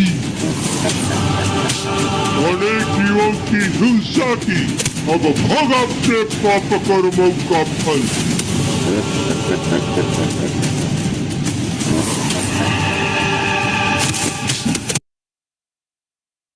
ये एक छोटा सा प्रयास था। बहुत बहुत धन्यवाद भैया। किसी को डराना या किसी को घबराना उसकी बात नहीं है। ये सिर्फ एक विजुअल्स हैं कि जो नरक की जो वेदना होती है वो कितनी, कह सकते हैं कितनी कष्टकारक होती है। तो नरक गति में जाने के 4 प्रमुख कारण हैं। हमें उन कारणों का पता हो तो हमें जिस कारण का जिस चीज के पीछे समझ आता है ना, तो वो चीज से हम दूर रहते हैं ना। बच्चों को लिए स्पेशली मैं बता रही हूँ, इन 4 चीजों से हमेशा दूर रहना। जो नरक गति के जाने के 4 प्रमुख कारण हैं, वो महाआरंभ, आसक्ति पूर्वक की जाने वाली महाहिंसा, यानी कि इंटेंशनली आपने मन में सोचा कि इसको तो मैं मारूंगा ही मारूंगा। बहुत बार हम शब्दों से भावों से बोलते हुए ध्यान नहीं रखते हैं, है ना, हमें बिल्कुल भी इस चीज का विवेक नहीं रहता है। तो आसक्ति मतलब आसक्ति मतलब गुरु भगवान वो फरमाते हैं, आसक्ति जो आ तो सकती है लेकिन जा नहीं सकती, जिनसे हमारा कह सकते हैं इतनी ज्यादा हमसे उसकी घनिष्ठता हो जाती है, इतनी इससे ज्यादा हम उसकी क्लोज हो जाते हैं, जो आती है और जाती नहीं। बहुत सारी चीजों पे हमें आसक्ति होती है ना, बहुत सारी चीजें हमें चाहिए होती है। तो आसक्ति पूर्वक, इंटेंशन पूर्वक की जाने वाली महाहिंसा, महाआरंभ, ये नरक गति का पहला कारण है। इसके अलावा दूसरा कारण है महापरिग्रह। जड़ पदार्थ, कितने सारे मेरे पास टॉयज हो, मेरे पास जितनी ड्रेसेस है उतनी ड्रेसेस के मेरे पास शूज हो, मैचिंग चीजें हो, उन चीजों पे खूब सारा परिग्रह करना। बहुत सी बात आदत होती है कि हम उन चीजों को यूज नहीं करते हैं और वो चीजें खराब होके हमें हटानी पड़ती है, लेकिन हमारा मन इतना भी नहीं होता, वो चीज हमारे लिए यूज नहीं आ रही है, तो जिसके लिए वो चीज यूज के लिए है उसके लिए वो चीज न्यू हो जाती है। बहुत बार हम चीजें देखते हैं ना कि आपकी कोई ड्रेस है आप नहीं पहन पा रहे हैं, लेकिन वो ड्रेसेस का क्या है, आप अगर किसी को दे दो तो उसके लिए, जो गरीब हैं, जो पुअर हैं, जिनके पास नहीं है, जो नहीं अफोर्ड कर सकते हैं, उनके लिए वो चीज न्यू हो जाती है। लेकिन बहुत लोग जो महापरिग्रही लोग होते हैं ना, पदार्थों को इकट्ठा करते ही रहते हैं और चीजों को खूब इकट्ठा करते रहते हैं, करता रहते हैं, और उनपे इतना मूर्छा भाव, इतनी मतलब उसके ऊपर आसक्ति और लव रखते हैं कि बस ये चीजें मेरी है, जैसे कि वो सारी चीजें पृथ्वी से जाते वक्त लेके ही जाएंगे। जो जो जो महापरिग्रह होता है ना, वो जड़ पदार्थों और चीजों पे बहुत ज्यादा आसक्ति, बहुत ज्यादा मूर्छा भाव होना। उसके बाद है जो मद्य और मांस का सेवन करते हैं। तीसरा नरक गति का तीसरा प्रमुख कारण है जो मद्य और मांस का सेवन करते हैं, जो शराब और मांसाहार का सेवन करते हैं। बहुत बार हम देखते हैं कि जो लिविंग थिंग्स होती है वो हमारे सामने, मतलब मान लो वो हट जाए, मान लो अपना हाथ है, जो लोग मांसाहार का करते हैं ना, उनको किसी भी, जो मांसाहार का सेवन करते हैं उनको किसी भी जीवों के प्रति दया भाव नहीं रहता, उनको हर चीज में, हर जीव में फूड ही नजर आता है। आज हमारे समझ में हमको क्या लगता है कि नहीं ये फिश है, वाह, हम फिश को सुंदरता से देखते हैं, लेकिन जो मांसाहारी होते हैं, जिनकी कह सकते हो ऐसी उनकी विकृति होती है, वो सिर्फ उसको अपना भोजन देखते हैं। तो जो शराब पीते हैं, मांस खाते हैं, मद्य मांस का सेवन करते हैं, वो नरक गति का तीसरा मुख्य कारण है। और चौथा कारण है पचेंद्रिय हिंसा, यानी कि 5 इंद्रिय जीव, जिनके पास आईज, नोज, ईयर, स्किन, और ये जितनी भी 5 इंद्रियों के जीव होते हैं, जो जिनकी हिंसा करते हैं या आत्महत्या करते हैं या भ्रूण हत्या करते हैं, वो सब मर के नरक में जाते हैं। ये 4 प्रमुख कारण बताए गए हैं। तो आप बच्चों, आप इस चीज को समझिए कि हम जिस जमीन पे रहते हैं, है ना, उसके नीचे 7 नरक क्षेत्र हैं।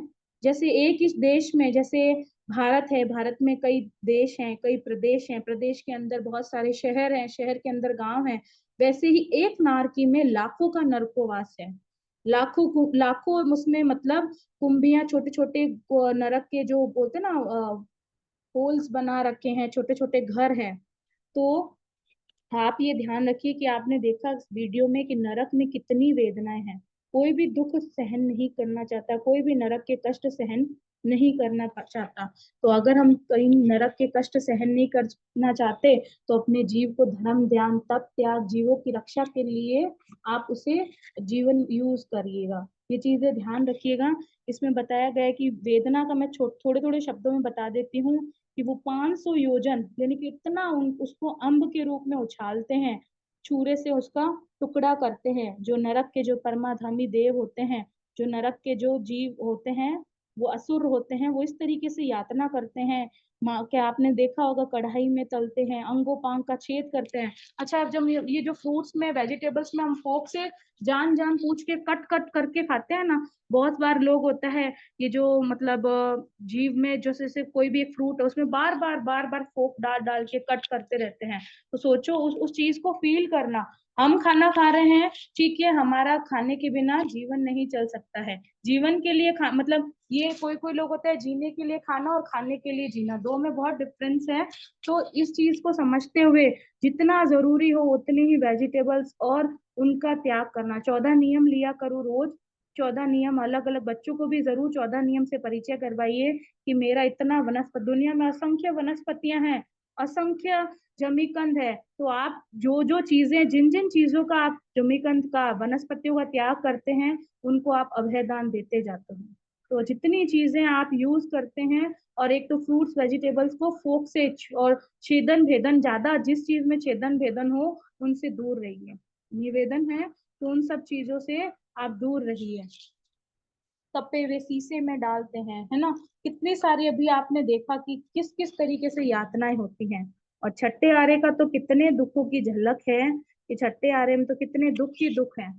तो आप जितना हो सके इस नरक की चीजों से, जो नरक के 4 मेन कारण मैंने बताए हैं, और भी बहुत सारे हैं चीजें, लेकिन 4 मुख्य नरक गमन के कारण बताए गए हैं। महाआरंभ, एक तो बहुत सारे आसक्ति पूर्वक। और बच्चों टीवी वगैरह जो आप देखते हो ना, उसमें भी आप लोग क्या करते हो कि आप मोस्टली क्या रहता है कि मैं तो ये करूंगा ही करूंगा, हिंसा करते हैं ना, या जो हिंसा कर रहा होता है उसके साथ हम शामिल हो जाते हैं, है ना, उसके साथ हम क्या हो जाते हैं, शामिल हो जाते हैं। तो ना तो आप करें हिंसा, ना करने वालों की अनुमोदना करें। पाप करेगा उसको नरक में जाना होगा रे, कुंभी में उत्पन्न होकर सब सहना होगा रे। पाप करेगा उसको नरक में जाना होगा रे, कुंभी में उत्पन्न होकर सब सहना होगा रे। अनंत वेदना सहन करेगा कैसा ये मानव, खींच खींच कर बाहर निकाले वो काले दानव। भूख प्यास सर्दी गर्मी को सहना होगा रे, पाप करेगा उसको नरक में जाना होगा रे। 7 नरक की महावेदना मुझको नहीं सहना, पाप कर्म को मुझे छोड़ अब शांति से रहना। महावीर की वाणी ऊपर चलना होगा रे, पाप करेगा उसको नरक में जाना होगा रे।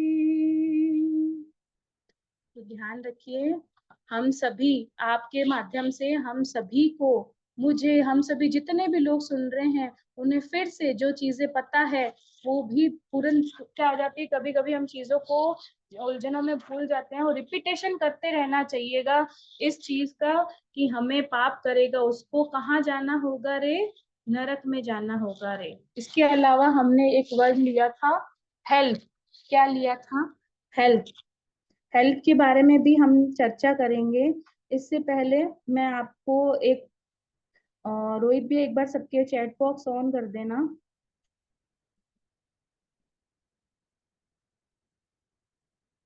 सिर्फ हैंड रेज करना है, और हैंड रेज करने वाले को रोहित भैया बुलाएंगे। आपको एक तस्वीर दिख रही है, इसका बैक व्यू कैसा होगा? ठीक है, इस तस्वीर का बैक व्यू कैसा होगा? रोहित भैया जो जिन्होंने पहले हैंड रेज किया है वो एक बार उनको अनम्यूट निधि करिए, ओस्तवाल। जिन्होंने। हाँ, निधि ओस्तवाल। निधि ओस्तवाल को अनम्यूट करिए, जल्दी से क्विकली आंसर बताइए। मैं एक बार हटा देती हूँ ताकि आप जल्दी से आंसर बताइए। निधि जल्दी बता। क्या? नहीं। बोलिए निधि जी। बेटा जोर से बोलिए। ये वापस से म्यूट कर रहे हैं अपने आप। कोई नहीं। और किसी ने ए आंसर के वाला और ए। नहीं, रॉन्ग आंसर। और कौन बता सकता है? अब ऐसा मत निराली बोलना एक ओस्तवाल। के बाद सी या बी। जल्दी से अनम्यूट निराली। करिए, निराली को अनम्यूट करिए। कर दिया। गलत। बोलिए। अब बचा बी, इसका कोई भी आंसर नहीं दे पाए क्योंकि अब ए बी सी है। आप अगर इसको फोल्ड करेंगे तो येलो वाला पोर्शन इधर आ जाएगा, और ब्लू वाला और बाकी के जो अरेंजमेंट्स हैं ये वैसे हो जाएंगे। कोई बात नहीं, नेक्स्ट ट्राई करना आप। चलिए मैं नेक्स्ट प्रश्न पूछ रही हूँ। आप सभी अभी हैंड राइज मत करें, जब क्वेश्चन पूछें उसके बाद ही करें। बिल्कुल, अभी कोई हैंड रेज नहीं करेगा। सब लोगों का और ध्यान निधि प्रश्न ओसवाल पे। इनको नहीं मिलेगा, कल्पना कोठारी इनको नहीं मिलेगा, मोनिका दाभक इनको नहीं मिलेगा। जो कर रहे हैं वो प्लीज मत करिएगा, ठीक है? अंजलि आईफोन नहीं मिलेगा, मोनिका दाभक नहीं मिलेगा। चलिए जो मैंने फिर आगे से से अभी हैंड राइज कर रहे हैं उनको अगले क्वेश्चन में मौका नहीं मिलेगा, उनका नाम नहीं लिया मैंने फिर जाएगा। से अभी दिखाया था, आपको अलर्ट रहना था। नेक्स्ट है, मैं नाना गुरु का संदेश हूँ। मैं नाना गुरु का संदेश हूँ, सुनीता आपको जैन। मुझे नहीं बताना है। नहीं बताना नहीं है, ये तो उनको हाउसी की टिकट में लिखना है। Okay okay. हाउसी की टिकट के चल रहे हैं। आप भले चैट बॉक्स एक बार हटा दीजिए।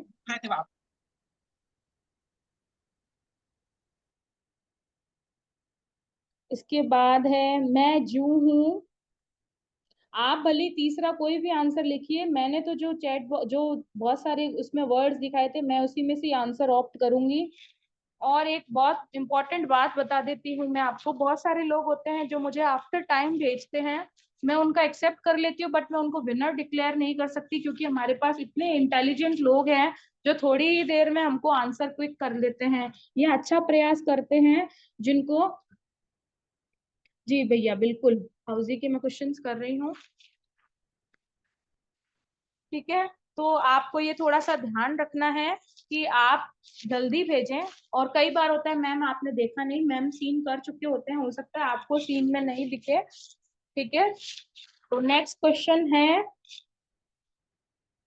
सीप में मोती बताओ कौन हूं मैं। उसके बाद है, माँ ने मुझे देखा था। एक क्वेश्चन के मल्टीपल आंसर हो सकते हैं लेकिन उसी में से हो सकते हैं जो मैंने आपको चार्ट दिखाया था। माँ ने मुझे देखा था, ये थोड़ा ट्रिक्स है। देखो 300-400 लोगों में से इजी इजी करना तो मेरे लिए पॉसिबल नहीं है ना, इतने तो अंडरस्टैंड समझदार आप भी हैं, तो फिर हम कैसे फर्स्ट सेकंड कर पाएंगे? थोड़ा तो ट्रिक्स इस, आप ये सोचो इन चीजों में मुझे कितनी मेहनत, कितना पढ़ना पड़ता है, कितनी चीजों के पीछे इसका दिमाग लगाना पड़ता है ना? तो थोड़ा तो टफ होगा ना। आप भी प्रयास करिए, क्या पता आपका भी नंबर आ जाए। उसके बाद है, बहन को किस अहंकार में डराया। उसके बाद है,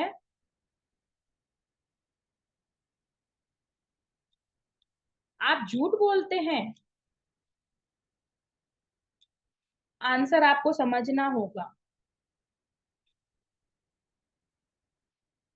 इसके बाद है,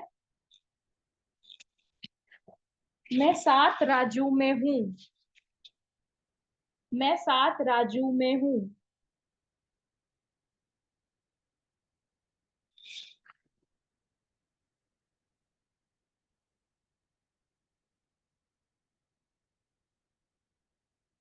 उम्मीद है आप सब लोग फटाफट लिख रहे होंगे।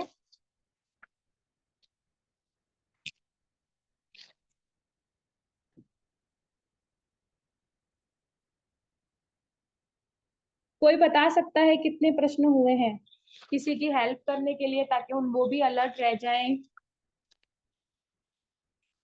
सिर्फ रेज हैंड किए हैं। चलो चैट बॉक्स अभी डिसेबल है।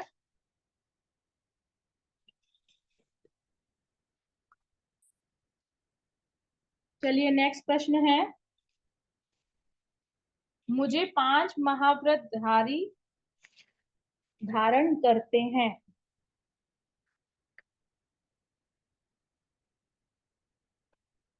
मुझे 5 महाव्रत धारण करते हैं। कई कई आज मेरे पास थोड़ी देर पहले फोन आया, मैम आप है ना प्रश्न को 2 बार बोलना, मैं सुन नहीं पाती हूँ। मैं कोशिश करती हूँ, लेकिन कई बार ऐसा होता है कि हमें क्विकली आंसर चाहिए होता है।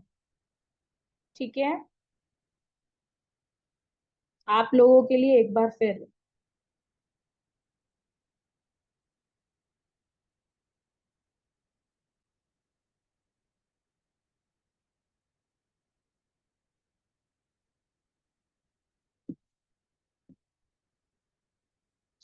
इसके बाद है एच से हेल्प। क्या है? हेल्प। हमारा क्या नेचर होता है, बहुत लोगों का अलग अलग नेचर होता है। कोई कोई रिजर्व नेचर के होते हैं, वो सिर्फ अपने काम से मतलब कर रखते हैं।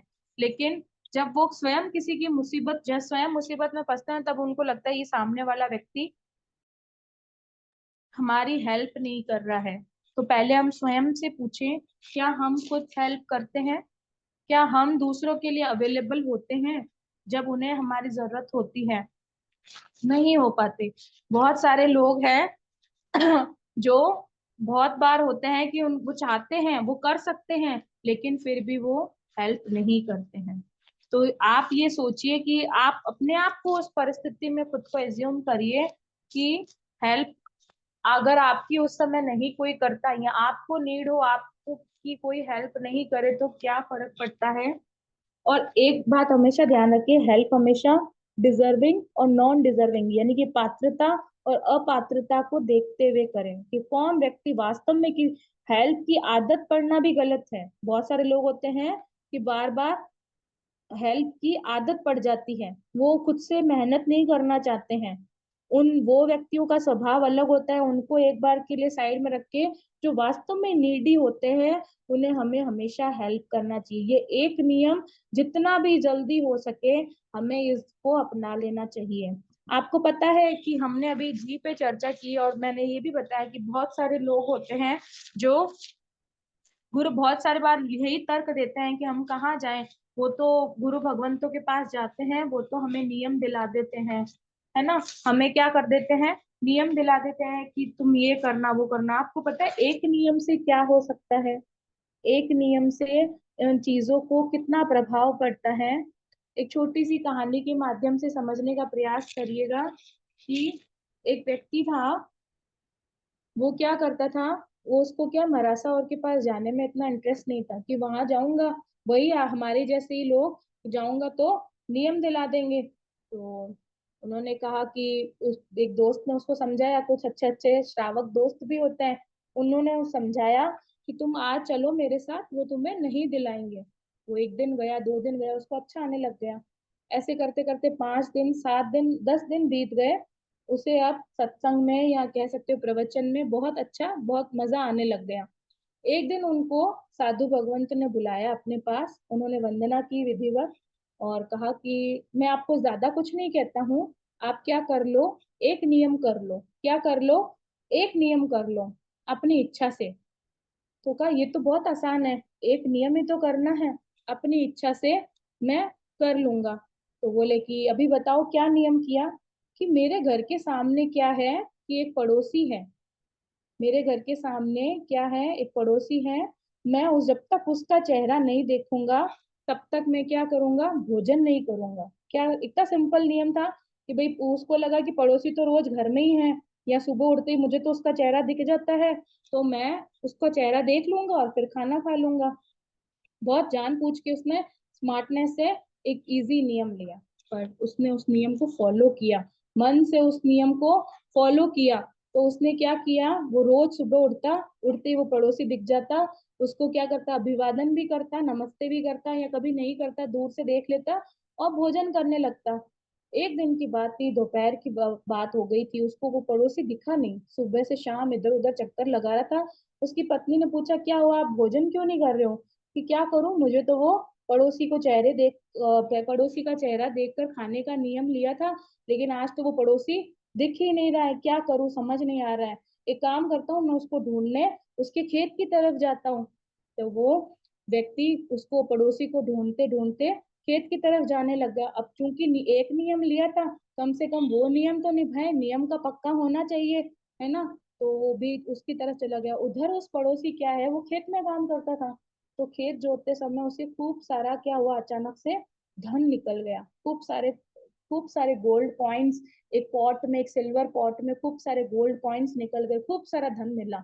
उसने इधर उधर देखा कि अरे वाह, आज तो मेरी किस्मत, क्या कह सकते हो, चमक गई, मुझे तो खूब सारा आज तो धन प्राप्त हुआ है, अच्छा है, मैं अब इससे अपने जीवन की सारी मतलब जरूरतों को पूरा करूंगा।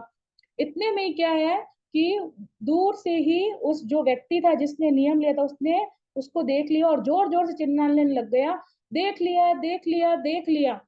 अब उसको लगा कि इसने क्या देख लिया, पड़ोसी को लगा कि उसने क्या देख लिया, हो सकता है इसने मेरा धन देख लिया। उसने कहा कि भाई, मैं तुमसे निवेदन करता हूँ, तुमने देख लिया, अच्छी बात है, तुम किसी को कहना मत, ये आधा धन तुम्हारा, ये आधा धन मेरा, क्या, ये आधा धन तुम्हारा, आधा धन मेरा। जबकि उस व्यक्ति ने, जिसने नियम लिया, उसने क्या देखा था, उसने तो उस पड़ोसी का चेहरा देखा था, लेकिन उस पड़ोसी ने क्या समझा कि इसने, हो सकता है, मुझे धन निकालते हुए देख लिया, तो कोई बात नहीं, कम से कम आधा धन तो मिले, वरना ये जाके पूरे गांव में बता देगा सारा धन मेरा चला जाएगा, या गवर्नमेंट को बता देगा सारा धन चला जाएगा। तो आधा आधा धन मिल गया। उस व्यक्ति को ये एहसास हुआ कि देखो, एक नियम लेने से मेरे जीवन की क्या बदल गई, पूरी दशा बदल गई। मतलब कह सकते हो ना कि अचानक से इतने सारे धन की प्राप्ति हो गई। एक नियम लेने से इतनी चीजें हो सकती है, तो मैं अगर साध्वी भगवंतों से अगर मैं और भी अच्छे नियम लूं, तो मेरे जीवन का क्या होगा। तो मैं आप सबसे भी रिक्वेस्ट करना चाहूंगी, एक नियम आप सभी जल्द से जल्द, अभी कोई भी छोटा सा नियम हो, चाहे एक नौकार का हो, एक नौकार गिनने का हो, ये आपके लिए आज की एक्टिविटी है कि आप उस नियम का फोटो लगा के या फोटो बना के अपने घर में उस नियम को लगाएंगे स्टिक करके। ये आज की एक्टिविटी है। जो बेस्ट अच्छी एक्टिविटी करेगा, उनको हम प्रेज करेंगे। तो आप, बहुत सारे लोग हैं, मंथन छाजेड़, रोहित भैया एक बार इनको अनम्यूट करिए। मंथन छाजेड़,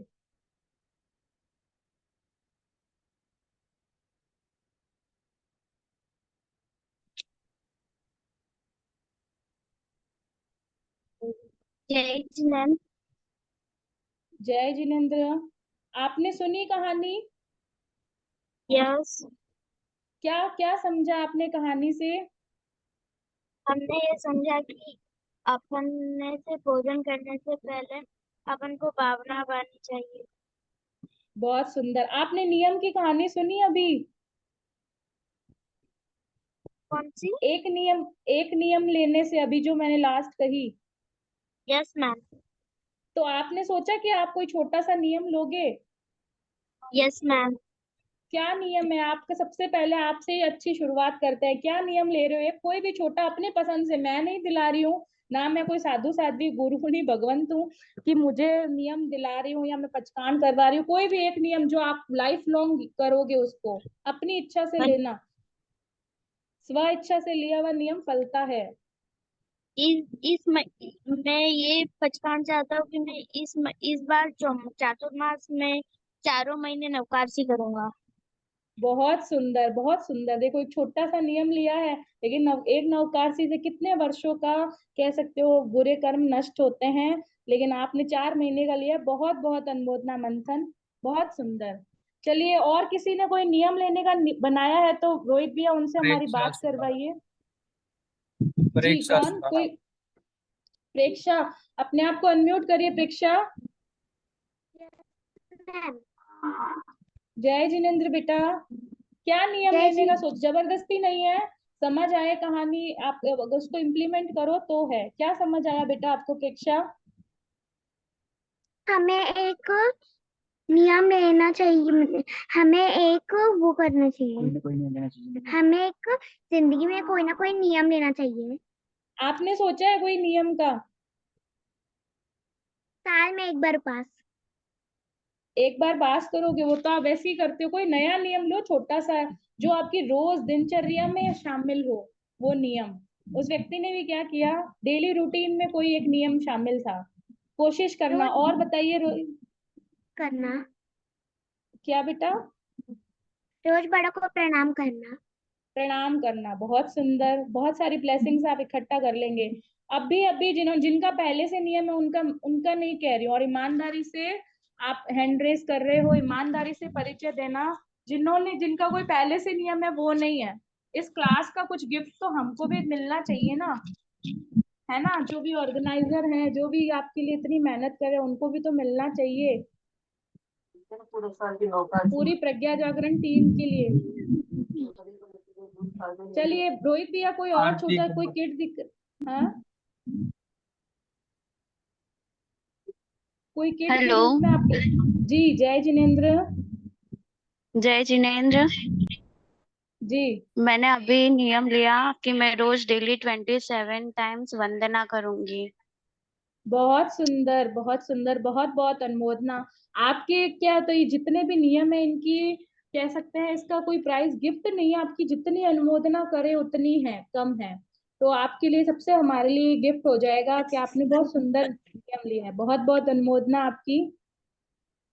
कोई और रोहित भैया, किसी और से भी फटाफट से मिलाइए, हमारे काव्या पास टाइम कोठारी। थोड़ा। काव्या कोठारी। काव्या। मैं ये नियम लूंगी कि खाने से पहले मैं 5 बार नमस्कार गिनूंगी। बहुत सुंदर। चलिए, बहुत बहुत अनुमोदना। ये छोटा सा प्रयास था, और आप हो सके तो इस नियम को अपने बोर्ड पे या सजा के या जैसे भी हो, उसका फोटो हमें जरूर भेजिएगा। जो भी हो, ये जबरदस्ती का नहीं है, आप अपने स्व इच्छा से लेवे। ठीक है। और दूसरों की हेल्प, एट जी से हमने सीखा, जी फॉर गुरु, और गोचरी के बारे में, गुरु भगवंतों के बारे में। और एच से हेल्प, और हेल्प सभी की हमें हेल्प करनी चाहिए, जितना संभव हो सके हमें हेल्प करनी चाहिए। ठीक है। चलो, एक छोटी सी हेल्प मैं भी आप लोगों की कर देती हूँ। जब मैं हेल्प पे बोल रही हूँ तो मुझे भी आपकी हेल्प करनी चाहिए। मैंने आप इतनी बार ये दिखा दिए हैं वर्ड्स, ये वर्ड्स जंबल हुए हुए हैं, इन्हीं में से हमारे सारे हाउसी के आंसर हैं। ठीक है। चलिए, एक छोटी सी हेल्प मैंने भी कर दी आपकी। मुझे सब चाहते हैं, अगला हाउसी का नंबर है, या आंसर कह सकते हो। मुझे सब चाहते हैं। क्या कोई बता सकता है कितने क्वेश्चन हो गए हैं?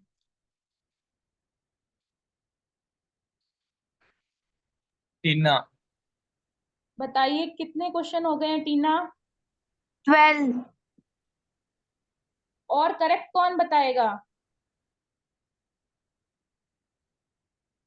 एक बार चैट बॉक्स एक बार सबका ऑन कर दीजिए रोहित भैया।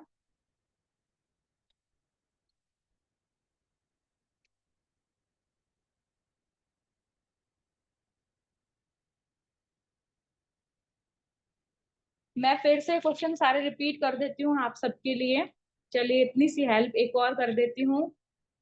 मुझे कोई नहीं जीत सकता, मेरा चिन्ह, मैं नहीं तो विकास नहीं। आप क्रम आगे पीछे हो तो उसका ध्यान रखिएगा। ठीक है, मैं जो क्रम बोल रही हूँ वो थोड़ा सा ध्यान रखिएगा। टिड्डा हूं मैं, इल्ली हूं मैं जूं हूं, सीप में मोती, बताओ कौन हूं मैं। कुभावों के कारण मेरा क्या हुआ, माँ ने मुझे देखा था, बहन को किस अहंकार में डराया। मैं 7 राजू में हूँ, मैं सब पापों का मूल हूँ। मुझे पंच महाव्रत धारी धारण करते हैं, मेरे बिना सब काम गलत होगा। मुझे सब चाहते हैं, नाना गुरु का संदेश, झूठ मत बोलिए या आप झूठ मत बोलो।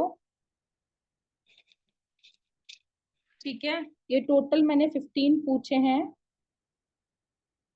इट्स ओके, आप 15 के 15 आंसर मुझे लिख के भेज दीजिए। अगर आपसे क्रम छूट गया है या ऊपर नीचे कुछ भी हो गया है तो आप, कोई बात नहीं, जैसे आपने सुना है वैसे आप मुझे भेज दीजिएगा। और एक निवेदन है, प्लीज और प्लीज 5 बजे तक ही भेजिए, क्योंकि इसके आंसर मोस्टली अभी आप सबने लिख लिए होंगे। 5 बजे एकदम लास्ट है, उसके बाद मैं सही आंसर भेज दूंगी। तो आप अपने पे देखें और सिर्फ मुझे भेजें, रोहित भैया को प्लीज ना भेजें। और भेज के मुझे तुरंत फोन नहीं करें, मैम चेक कर लो। मैम की भी एक अपना, हो सकता है कोई काम में बिजी हो मैम भी, है ना, हर समय फोन पे अवेलेबल तो नहीं रह सकते हैं। तो ये चीजें ध्यान रखना। रोहित भैया एक बार सबका चैट बॉक्स ऑन कर दीजिए, आज कुछ प्रश्न पूछने हैं प्रीवियस क्लासेस में से। आप भी ट्राई करिए, सभी का चैट बॉक्स खोल दिया है। कल के रिजल्ट्स मैं बता देती हूँ, कल के वैसे मैंने आंसर ग्रुप में भेज दिए हैं। कल बेस्ट 5 में हमको मिले हैं प्रियंका जी जैन, बहुत बहुत बधाई हो आपको। क्वेश्चन रिपीट नहीं होंगे बेटा, मैंने इसके लिए चैट बॉक्स नहीं खुलाया है। चलिए मैं बाद में कुछ विनर्स के नाम अनाउंस करती हूँ, पहले क्वेश्चन से पूछ लेती हूँ। ओनली रेज हैंड करेंगे, ठीक है। कोई भी हैंड राइज नहीं करे पहले।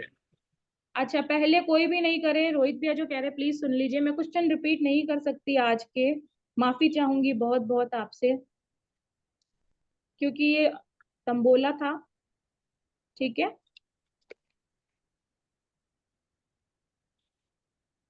मुझे ये बताइए आप लोग, जिसको भी आए प्लीज हैंड रेज करिए और अपना वीडियो ऑन रखने की कोशिश करिए, ठीक है। पहला प्रश्न सब जिन्होंने लोग पहले ध्यान से से ही सुन। राइज किया हुआ है उनका मैं लूंगा नहीं, ध्यान रखना। तो ये आप ध्यान रखिए, आप पहले से ही हैंड रेज मत करके रखिएगा, रिक्वेस्ट है मेरी आप सभी से। मुझे ये बताइए कि मैंने एक थोकड़ा बताया था, जिससे आप जो आंसर कर पाए वही बताना, वही हैंड रेज करना। बहुत सुंदर थोकड़ा था, तीर्थंकर की अवधारणा ज्ञात करने का। कोई ऐसा पर्सन जो मुझे करेक्टली समझा सके कि कैसे तीर्थंकर की अवधारणा आठ और याद रखूं भंडारी। मैं। जी, उनको करिए। मुझे उसका फॉर्मूला बता दीजिए कैसे क्या है। जय जिनेन्द्र अथर्व, जय जिनेन्द्र। बेटा क्या फॉर्मूला हो सकता है? हम फर्स्ट तीर्थंकर से लेते 10 तीर्थंकर तक, जो उनकी साइज है उसके अंदर 50-50 तम करे थे। उसके बाद 10 to 14 के बीच में हम 10-10 तम करे थे। उसके बाद 14 to 22 नहीं, के 14 बीच, हो गया, 15। 15 to 22 के बीच में हम 5-5 कम करे थे। और उसके बाद जो 23 है उनका 7 हाथ है। और नहीं नहीं बेटा, थोड़ा सा, 23 का क्या होगा फिर? अच्छा 7 प्रयास कर रहे हाथ हो। और 24 का 5 हाथ। नहीं बेटा, थोड़ा सा आपने कर दिया, कोई बात नहीं, अच्छा प्रयास है। रोहित भैया किसी और को लीजिए, आपको लास्ट में थोड़ा सा हो कुणाल गई चोपड़ा। गड़बड़। कुणाल चोपड़ा, एक बार फिर से चेक कर लो, कोई बात नहीं बेटा, सबको और मौका मिलेगा। जय जिनेन्द्र हाँ, मैम। जय। जय जिनेन्द्र जी, बताइए। 1 to 9 से, मतलब 500 धनुष से है फर्स्ट का, तो हम ना 50-50 कम करते जाएंगे। और 10 से 14 तक हम 10-10 कम करते जाएंगे। और 15 to 22 तक 5-5 कम करते जाएंगे। और 23 का 9 हाथ है और 24 का 7 हाथ है। बहुत सुंदर, बहुत बहुत अनुमोदना आपकी, बहुत अच्छे से आपने बताया। कुणाल, आपने थैंक यू। कोई नियम लिया है? Yes ma'am. क्या नियम लिया है कुणाल? मैम मैंने सुपात्र दान का नियम लिया है। बहुत सुंदर, लाइफ लॉन्ग याद रखिएगा, ठीक है। Yes ma'am. ओके, बहुत बहुत अनुमोदना आपकी। बिल्कुल 1 से 9 हाथ में -50 करना है, फिर 10 से 14 तक -10 करना है, 15 से 22 तक करना है -5। 23वें तीर्थंकर भगवान पार्श्वनाथ की है 9 हाथ, और 24वें भगवान महावीर स्वामी की है 7 हाथ। ठीक है, बहुत आसान Yes. है, आप लोग भी प्रयास करना इसका आंसर करने की। ठीक है, चलिए अब हम एक प्रश्न और पूछते हैं। ये सारे हैंड्स लो कर दीजिए रोहित भैया।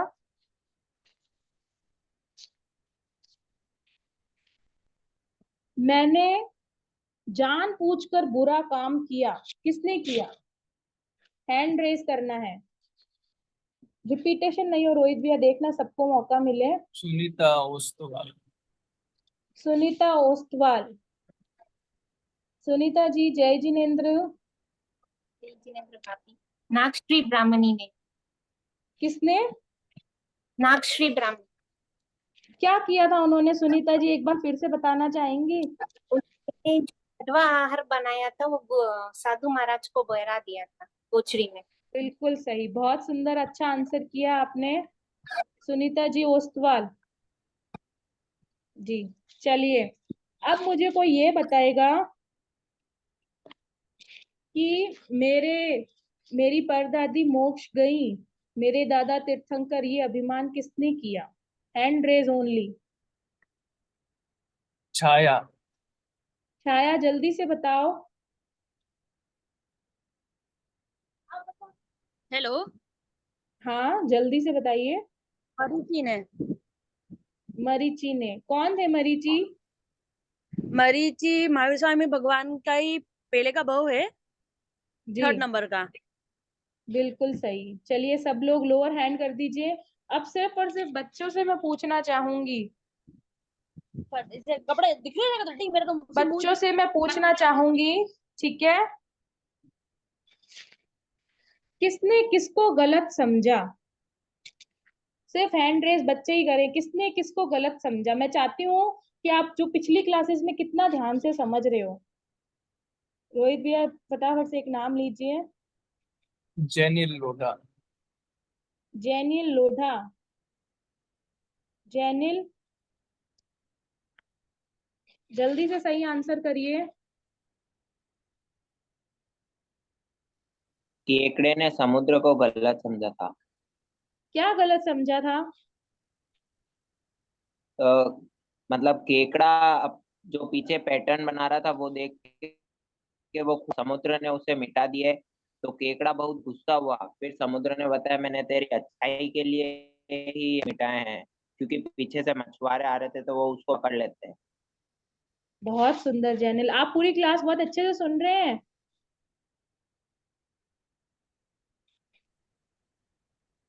जी हेमंत अंकल, मैं चाहूंगी आप, हेमंत अंकल कुछ कहना चाहते हैं? हाँ, मेरा ये निवेदन है कि हमारे बीच में कानोड़ श्री संघ के अध्यक्ष श्री सुरेश जी दत्त मौजूद हैं और उदयपुर के जी वरिष्ठ श्रावक श्री मांगीलाल जी सेठ मौजूद हैं। तो हम जी उनको निवेदन करना चाहता हूँ कि 2 शब्द आशीर्वचन के रूप में फरमाएं। जी, बहुत बहुत स्वागत, सुरेश जी अभिनंदन दत्त। है।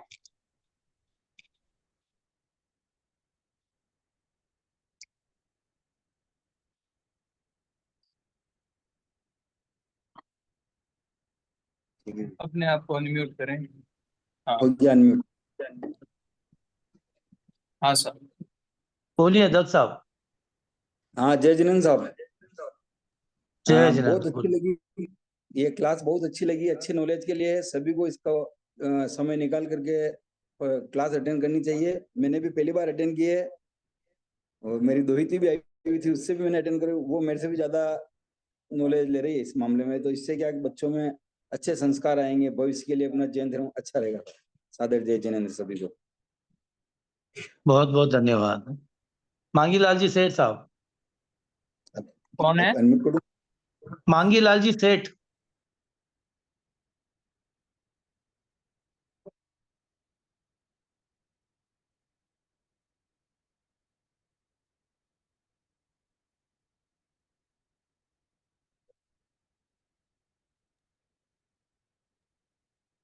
जी, यदि आप सुन रहे हैं प्लीज अपने आप को अनम्यूट करिए। अनम्यूट करें। प्लीज अपने आप को अनम्यूट करें साहब। अंगीलाल साहब आप अनम्यूट करिए अपने आप को।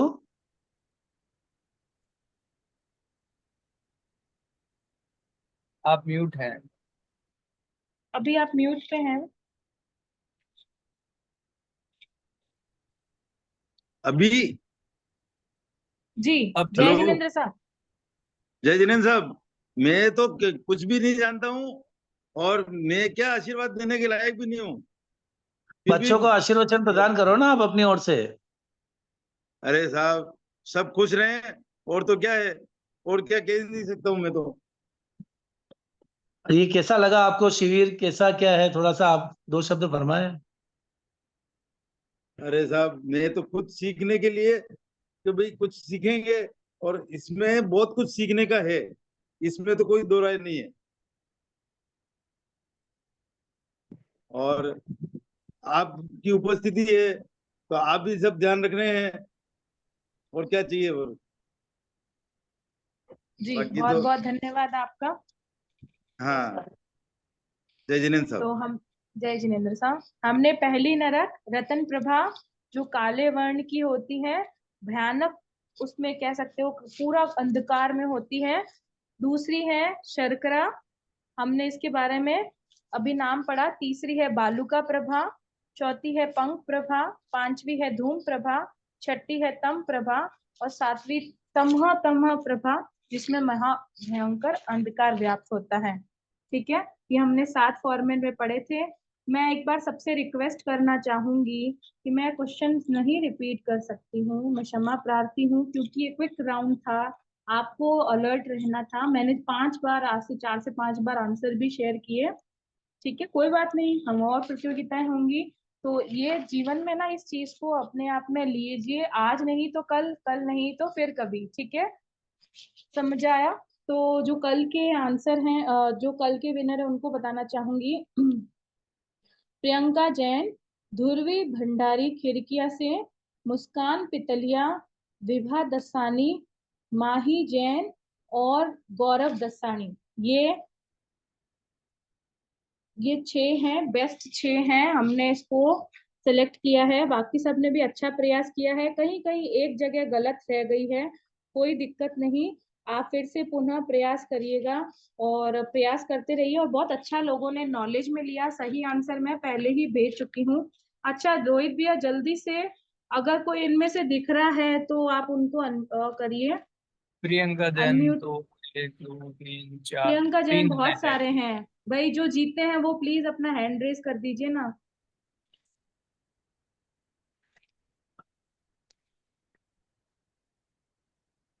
चलो कोई नहीं, कोई दिक्कत नहीं, ध्रुवी भंडारी अगर है तो प्रियंका जैन अपना मुस्कान। अनम्यूट करें, अब जिन्होंने वो भी हैंड रेज कंफ्यूज है, मैंने भी, उन्होंने सिर्फ भी प्रियंका जैन लिखा है, मैंने भी प्रियंका जैन लिखा है, मैं फिर भी उनकी चैट बॉक्स में जाके उनका पूरा नाम पता पूछूंगी, कोई दिक्कत वो नहीं। खुल गए हैं। ठीक है, बोले साहब। जय जिनेंद्र साहब।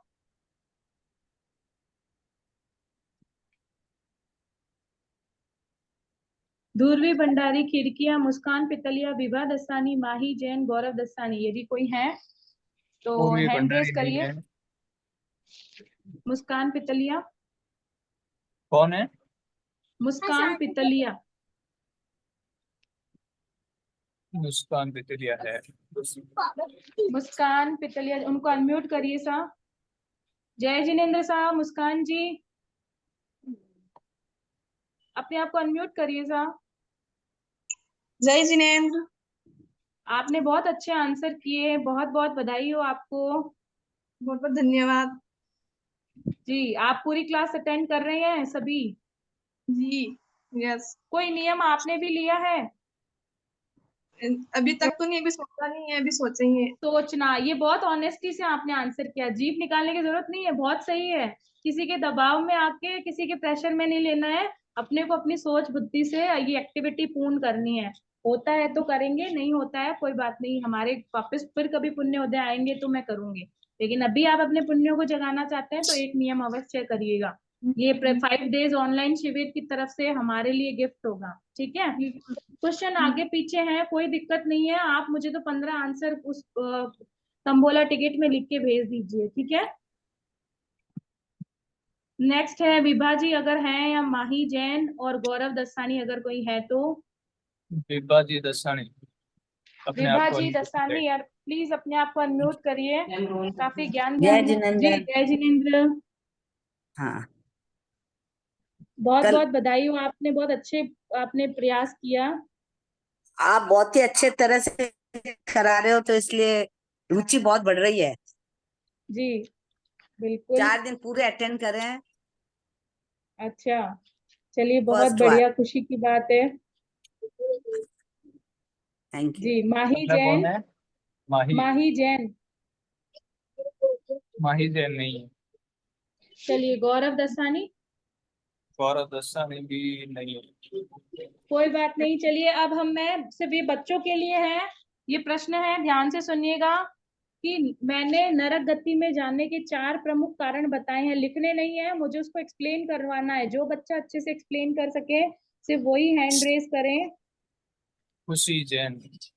खुशी जैन, खुशी अपने आप को अनम्यूट करें। वीडियो चालू है। महाआरम, महापरिगय, पचेंद्र जीवों की घात और मध्य मास का सेवन। हम खुशी आपको देख ही नहीं पाए, फिर से बोलिए। वीडियो महाआरम, अपने आप को अपना वीडियो तो ऑन करिए खुशी, हम देखे तो सही प्यारी खुशी कैसी लग रही है। निश्चित ही इनमें इतना अच्छा ज्ञान है, सुंदर होंगी मन से भी, लेकिन हम भौतिकता से आपको देखना चाहते हैं। जी जय जिनेंद्र। जिनेंद्र, महाआरम, महापरिगय, पचेंद्र जीवों की घात और मध्य मास का सेवन। महाआरम क्या है खुशी? वो जीवों की हिंसा करना। नहीं, थोड़ा सा महाआरम के बारे में बताइए। जीवों की हाँ, इकट्ठा करना, बेवजह धन इकट्ठा करके रखना। वो महापरिग्रह हो गया, बिल्कुल। आसक्ति पूर्वक हिंसा करना महाआरम है, ठीक है। ओके। ओके, बहुत बहुत बधाई हो आपको भी। चलिए मैं फिर से एक बार, आप सभी की इच्छा है तो मैं कर देती हूँ, कोई बात नहीं। 15 क्वेश्चन ऊपर नीचे आगे पीछे हो चलेगा, कोई दिक्कत नहीं है। मुझे कोई जीत नहीं सकता, मेरा चिन्ह मैं नहीं तो विकास नहीं। टिड्डा हूं मैं, बिल्ली हूं मैं, नाना गुरु का संदेश मैं जू हूँ। सीप में मोती बताओ कौन हूं मैं, कुभावों के कारण मेरा क्या हुआ। माँ ने मुझे देखा था, बहन को किस अहंकार में डराया। मैं 7 राजू में हूँ, मैं सब पापों का मूल हूँ। मुझे 5 महाव्रतधारी धारण करते हैं, मेरे बिना सब काम गलत होता है। मुझे सब चाहते हैं, आपने झूठ बोला, ठीक है। ये 15 थे क्वेश्चंस। हम लास्ट में जो हम सबका फेवरेट भजन है या नहीं है तो उसे बनाने का प्रयास करिए, क्योंकि ये आपको हर क्षण हर पल आपको कर्तव्य का बोध देता रहेगा। हम इसके आखिरी पैरे से शुरू करेंगे, और भजन में से भी प्रश्न बन सकते हैं। आज मैंने इतने भजन गाए हैं तो आप ध्यान रखिए। जब आशा कोई तोड़ दे, बीच मझधार में छोड़ दे। जब आशा कोई तोड़ दे, बीच मझधार में छोड़ दे। दिल को थामे अकेले चलो, चिंता करने से कैसे चलेगा। अपना कर्तव्य करते चलो, चिंता करने से कैसे चलेगा। माना मंजिल बहुत दूर है, साथ में साथी कोई नहीं। माना मंजिल बहुत दूर है, साथ में साथी कोई नहीं। आत्मबल को बढ़ाते चलो, चिंता करने से कैसे चलेगा। अपना कर्तव्य करते रहो, चिंता करने से कैसे चलेगा। आंधी हो चाहे तूफान हो, चिंता करने से कैसे चलेगा। सभी को जय जिनेंद्र। एक क्वेश्चन के ज्यादा आंसर हो सकते हैं। रोहित भैया कुछ कहना है? नहीं, जो पिक्चर दिखाई है उसी में से आंसर है। जी बिल्कुल, पिक्चर दिखाई है मैंने 4-5 बार। आपको अलर्ट रहना था। बहुत लोग स्मार्ट होके स्क्रीनशॉट भी किए होंगे capture, I am damn sure, but it's okay, कोई बात नहीं। जी बहुत बहुत धन्यवाद मधु जी आपका। तो हम कल इस शिविर का मोस्ट प्रोबेबली लास्ट डे है। बहुत सारी चीजें, बहुत एक्टिविटी होने, हालांकि ज्ञान ध्यान सीखने का कभी कोई लास्ट डे नहीं होता है। हर दिन हम सीखते हैं और सीखना भी चाहिए, लेकिन ये चूंकि ये एक व्यवस्था है तो हमने ये प्रयास किया 5 दिन का। बहुत अच्छी बात है आपने स्क्रीन रिकॉर्ड किया, तो बहुत अच्छी बात है। इस गेम में जो बेस्ट 3 होंगे, जो मैंने अभी हाउसी राउंड में बताया, वही उन्हें हम कल अनाउंस करेंगे विनर का नाम। तो कल आप सब इसी टाइम, और थोड़ा सा हो सके कल थोड़ा सा जल्दी जुड़ने का या थोड़ा सा लेट, जैसे भी होगा व्यवस्था आपको कर दिया जाएगा। और आपको ये कोशिश करनी है कि आप ज्यादा से ज्यादा जितने वर्ड्स हमने किए हैं वो कर पाए, ठीक है। और जो मेगा कॉन्टेस्ट होगा उसकी भी जानकारी आपको ग्रुप में दे दी जाएगी, कब होगी क्या होगी। सभी को मेरा भाव भरा जय जिनेंद्र। सभी को जय जिनेंद्र। जय जिनेंद्र।